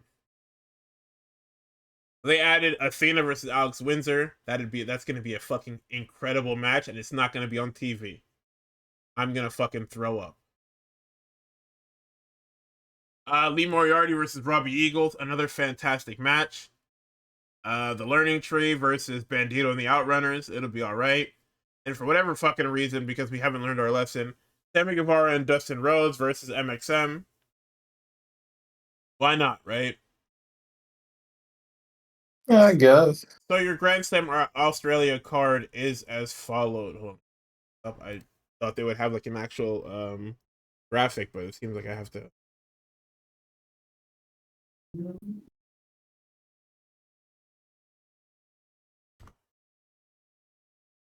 I really didn't think that. Also, the fact that niggas thought that this was gonna be like a big show because you tried to rent up the big arena, and you said it was Collision, and everybody got systematically pissed at you. It's fucking incredible. Yeah, I was about to say, them niggas is struggling to fucking sell tickets. What's going on? Because they didn't announce anything. Nobody wants to see none of this shit. None of this shit is big time. Omega not doing numbers? He is, but I'm not going there just to see Kenny. There's other niggas I want to see on this shit. True. So your Grand Slam Australia card is as followed. Mercedes Moné and Harley Cameron for the TBS title. Jay White and Cope versus the Death Riders, which is Mox and Claudio in the Brisbane Brawl. Okada and Buddy Matthews for the Continental Championship. Even though they tried to say that you can't defend this shit outside of the tournament. I don't know if you can or can't, because they keep changing it when people ask, so who knows. Osprey and Omega versus the Don Callis family, and Mariah May and Toni Storm. So I assume that Osprey, obviously, and them will be headlining this. And they'll probably open with the Harley Cameron match. There's really nothing else to talk about on that. That's just the card for it. I think they should have made this a network special. I think you should have just not aired Collision at all. I think it would have been okay to not air Collision. But I think that the reason they made it a Collision was so they could get the lead in for the All-Star game. But once again, who the fuck is going to be watching Collision at midnight? Or whatever fucking time this All-Star game is going to be done? Yesterday's going to be midnight. Who's trying to watch that? Yeah, man, we're going to catch all the niggas that left their TV on from the fucking All-Star game. Watch out, man. Anyway. So we watched some New Japan matches from the New Beginning in Osaka. Well, I watched a few. I told Tux to watch one in specific, so I guess we can start with that one. You watched Yota Tsuji and Gabe Kidd for the Global Heavyweight Championship, didn't you? Yes, I did. What'd you My think? goodness. So I had watched Gabe Kidd versus Omega at the top of the year, because I wanted to see Omega and Gabe was fighting him, so I was like, fuck it, I'll watch it. Gabe was awesome in that match, and he was awesome in this one. I specifically like when he does the fucking sit up, kind of like fucking cross arms Akuma pose, is what I call it. That So shit is fire. I'm gonna give you a lore point on that. Uh-huh. So Gabe Kidd and everybody else in that Bullet Club faction, the War Dogs, they were trained by one Katsuyori Shibata in the LA dojo. Uh-huh. That's his pose. Fire. That's hard. Um, the chops and Gabe's like shit talking in the ring is fire. And just how much he was talking in the ring, I thought was fire. One thing that Kevin Owens said in like a fucking video I watched about him going through, I think all of his yeah, I think it was his Mania matches. He said that Austin told him that talking a whole lot is a strength, not a weakness, and that, if there's anything you're gonna do in the business, just talk as much as you fucking can. And it seems to me like Gabe is cut from that same cloth of just like I'm just gonna keep fucking talking.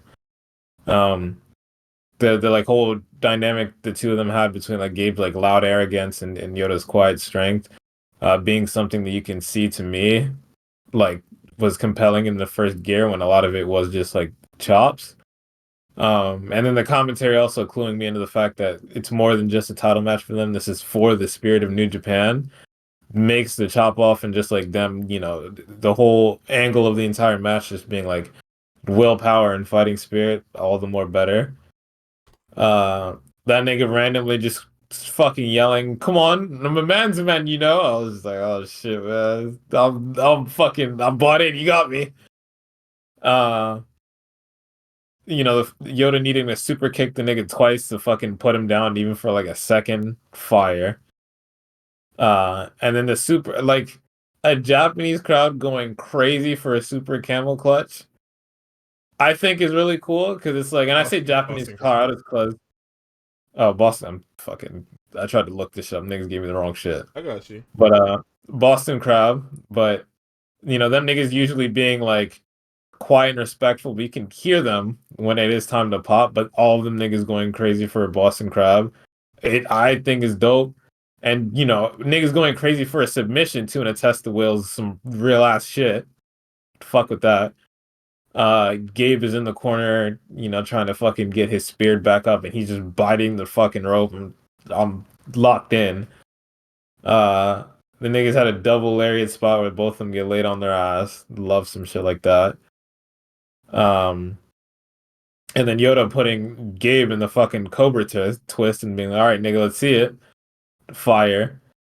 Gabe randomly just fucking yelling out just random Japanese, fucking psycho dog, shit like that. I'm That's fucking with New it. Japan, bitch. The lariats got, I moved, man. Um, let's see. Gabe being red hot and then Yoda fucking putting him down. And then, the whole thing with just the match being about grit and them really selling that and it being fucking hard as shit to even pick these niggas up is something I don't even really see much anymore. Like I remember that being like a thing that people would do like way, way back. But like niggas don't struggle to pick people up. It's just, you even like motion that you're gonna pick somebody up, the nigga just stands right up. But these guys are like struggling to pick each other up. And then Yoda finally breaking in the match and then, yelling at him and doing the whole fucking, you know, are you warrior? Prove it, show me something. Right? Like that's what because commentators fucking translate that. So I'm going off the Japanese I know. And him just, just being like, get up, nigga. Show me something. Stand up. After Gabe had kind of done the same shit to him. Gabe, talking more shit in Japanese. Who's the strongest? Who's the strongest? I am. The niggas go for a double lariat again. Yoda is still standing. Fucking Gabe falls. Nigga, there was that. This is probably after that. They were doing a chop exchange, and like I said, I told Gig this. I told everybody this.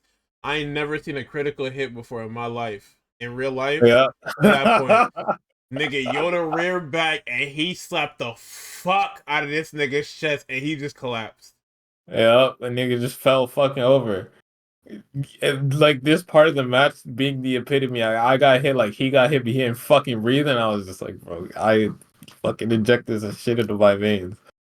I remark again about the struggle.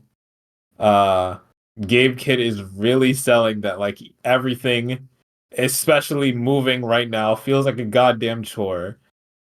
I forget what these niggas hit each other with, but fucking Gabe is face first on the mat. His blood is spit. It is just on the fucking mat.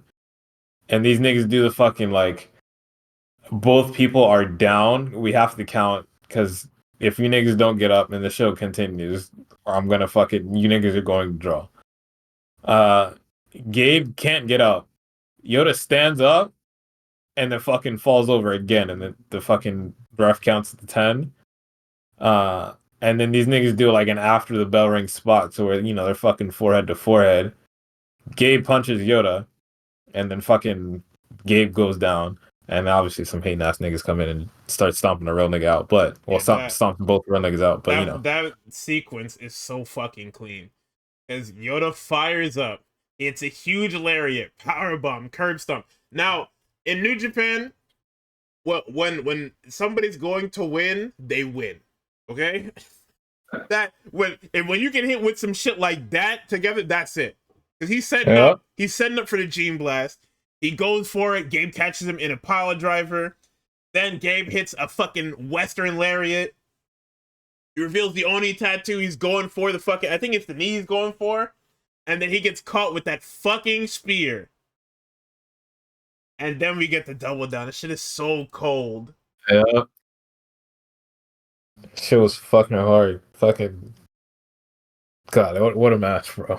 Like, actually, just what there's just so much in there that like when people say like, and I hate to bring this back up, but people talk about the in ring, like I understand that it is a lot more than like if anything, this is the epitome of like it's a lot more than just flips, but like just taking something simple of just like who has more willpower between me and you, and just doing that for the entire match in as many creative ways as possible with two people that are like the exact fucking same, but they couldn't be more like different. Yeah.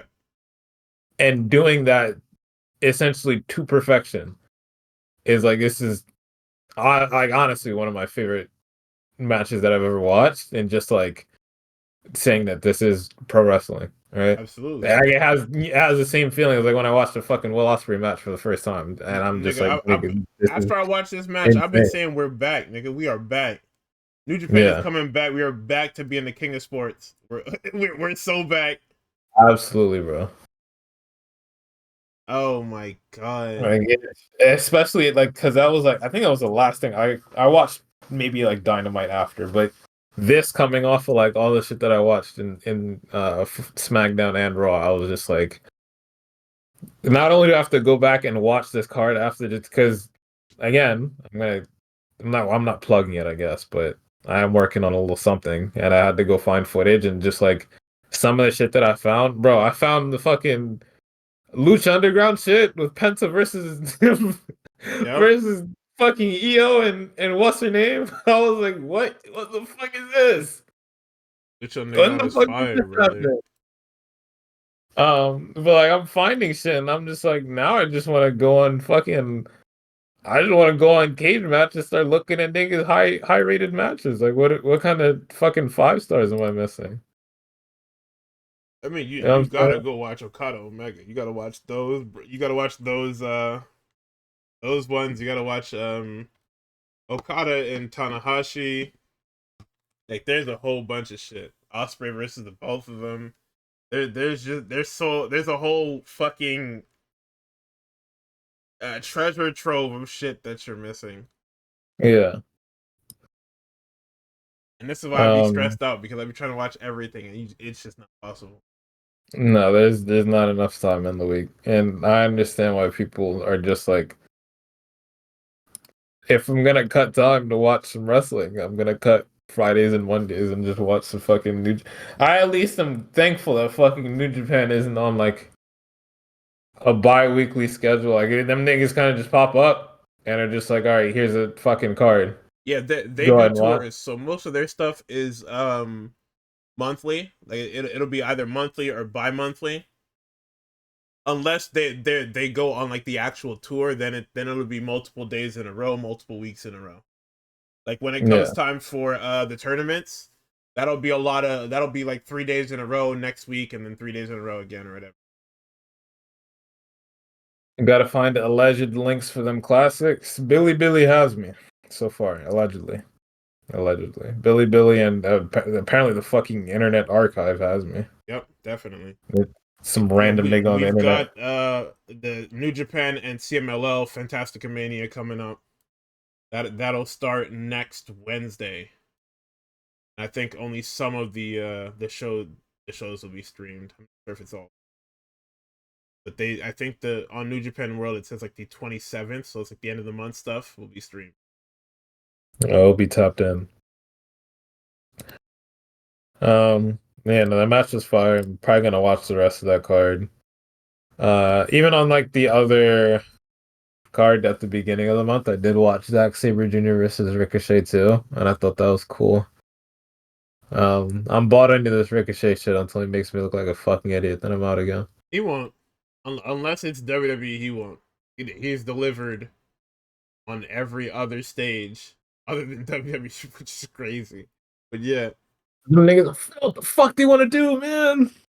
I mean, you got caught up with a guy that doesn't see anything in smaller guys, and then you got lost in the mix. So that when the guy that does care about smaller guys came around, you didn't. Because when he was in NXT, Ricochet was fine. Then he got called up almost immediately because they found out that niggas liked him. We didn't hide him well enough. It's almost like we like wrestlers. Yeah, exactly, and that's the fucking problem. We Sick was of a this. little too loud. We was enjoying that shit a little too loud, so they came and took him. Oh my god, sick of this bloodline shit, man. You tell me. Should be Ricochet up there. There should be a lot of niggas up there. Look who we're putting at the forefront of WrestleMania. Fucking Ricochet main event. It'll be hard. Niggas looking at you crazy. I don't give a fuck. Put fucking Ricochet and Penta in there. Show me something. Actually, put Ricochet, Penta, and Io in a match. Show me something. Show me some. Oh my god. All right. Well, Well, yeah. we are out of here. This has been another week of WrestleWrap, Real Graps. I mean, okay, so we'll have. So what are we gonna do? We're gonna do Grand Slam because we have to. Grand Slam, SmackDown, and then the other weeklies, right? That'll be it. Yeah. Honestly, if some cards look egregiously shit, we're probably gonna We can skip fucking over it. We can definitely skip it. Like I'll watch it, yeah. but if it's shit, we'll compare notes at some point, and then we'll be like, hey, SmackDown card looking crazy, man. I want to watch SmackDown because it's 3 hours of bullshit. Honestly, tomorrow's card, I don't even. Well, they don't fucking make the SmackDown cards public until the day of, like some assholes. But I'm Hours assuming it's before the gonna be the fucking show. fucking. It'll be fucking Jacob Fatu, Braun Strowman, and Damian Priest show, and nothing else. So for SmackDown show, the only thing we have so far is the women's title match, which I assume will close the show, the Chamber qualifier, and Naomi and Chelsea Green in another Chamber qualifier.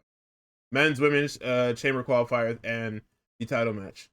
And God, I hope that the title match headlines, instead of being at the top of the fucking hour. Can I get another Carmelo Hayes match? Can I get one of those? No, because there's nobody for him to fucking beat. SmackDown don't have people. We fired them all. Remember? You forgot? Right. Sorry. My bad. We fired literally everybody. It is over. So, low programming note. My boss is a fucking idiot, and we left him to make the schedule. So I am closing next Thursday. So we will be live on Friday night instead. Just to let you know. Yeah. Hopefully my little fucking video is out too. Little something I showing. hope so too. You're gonna plug the fuck out of that. Yes, sir. All right, we will see y'all next week. Goodbye, good night, go fight, and Godspeed. Peace out, gang.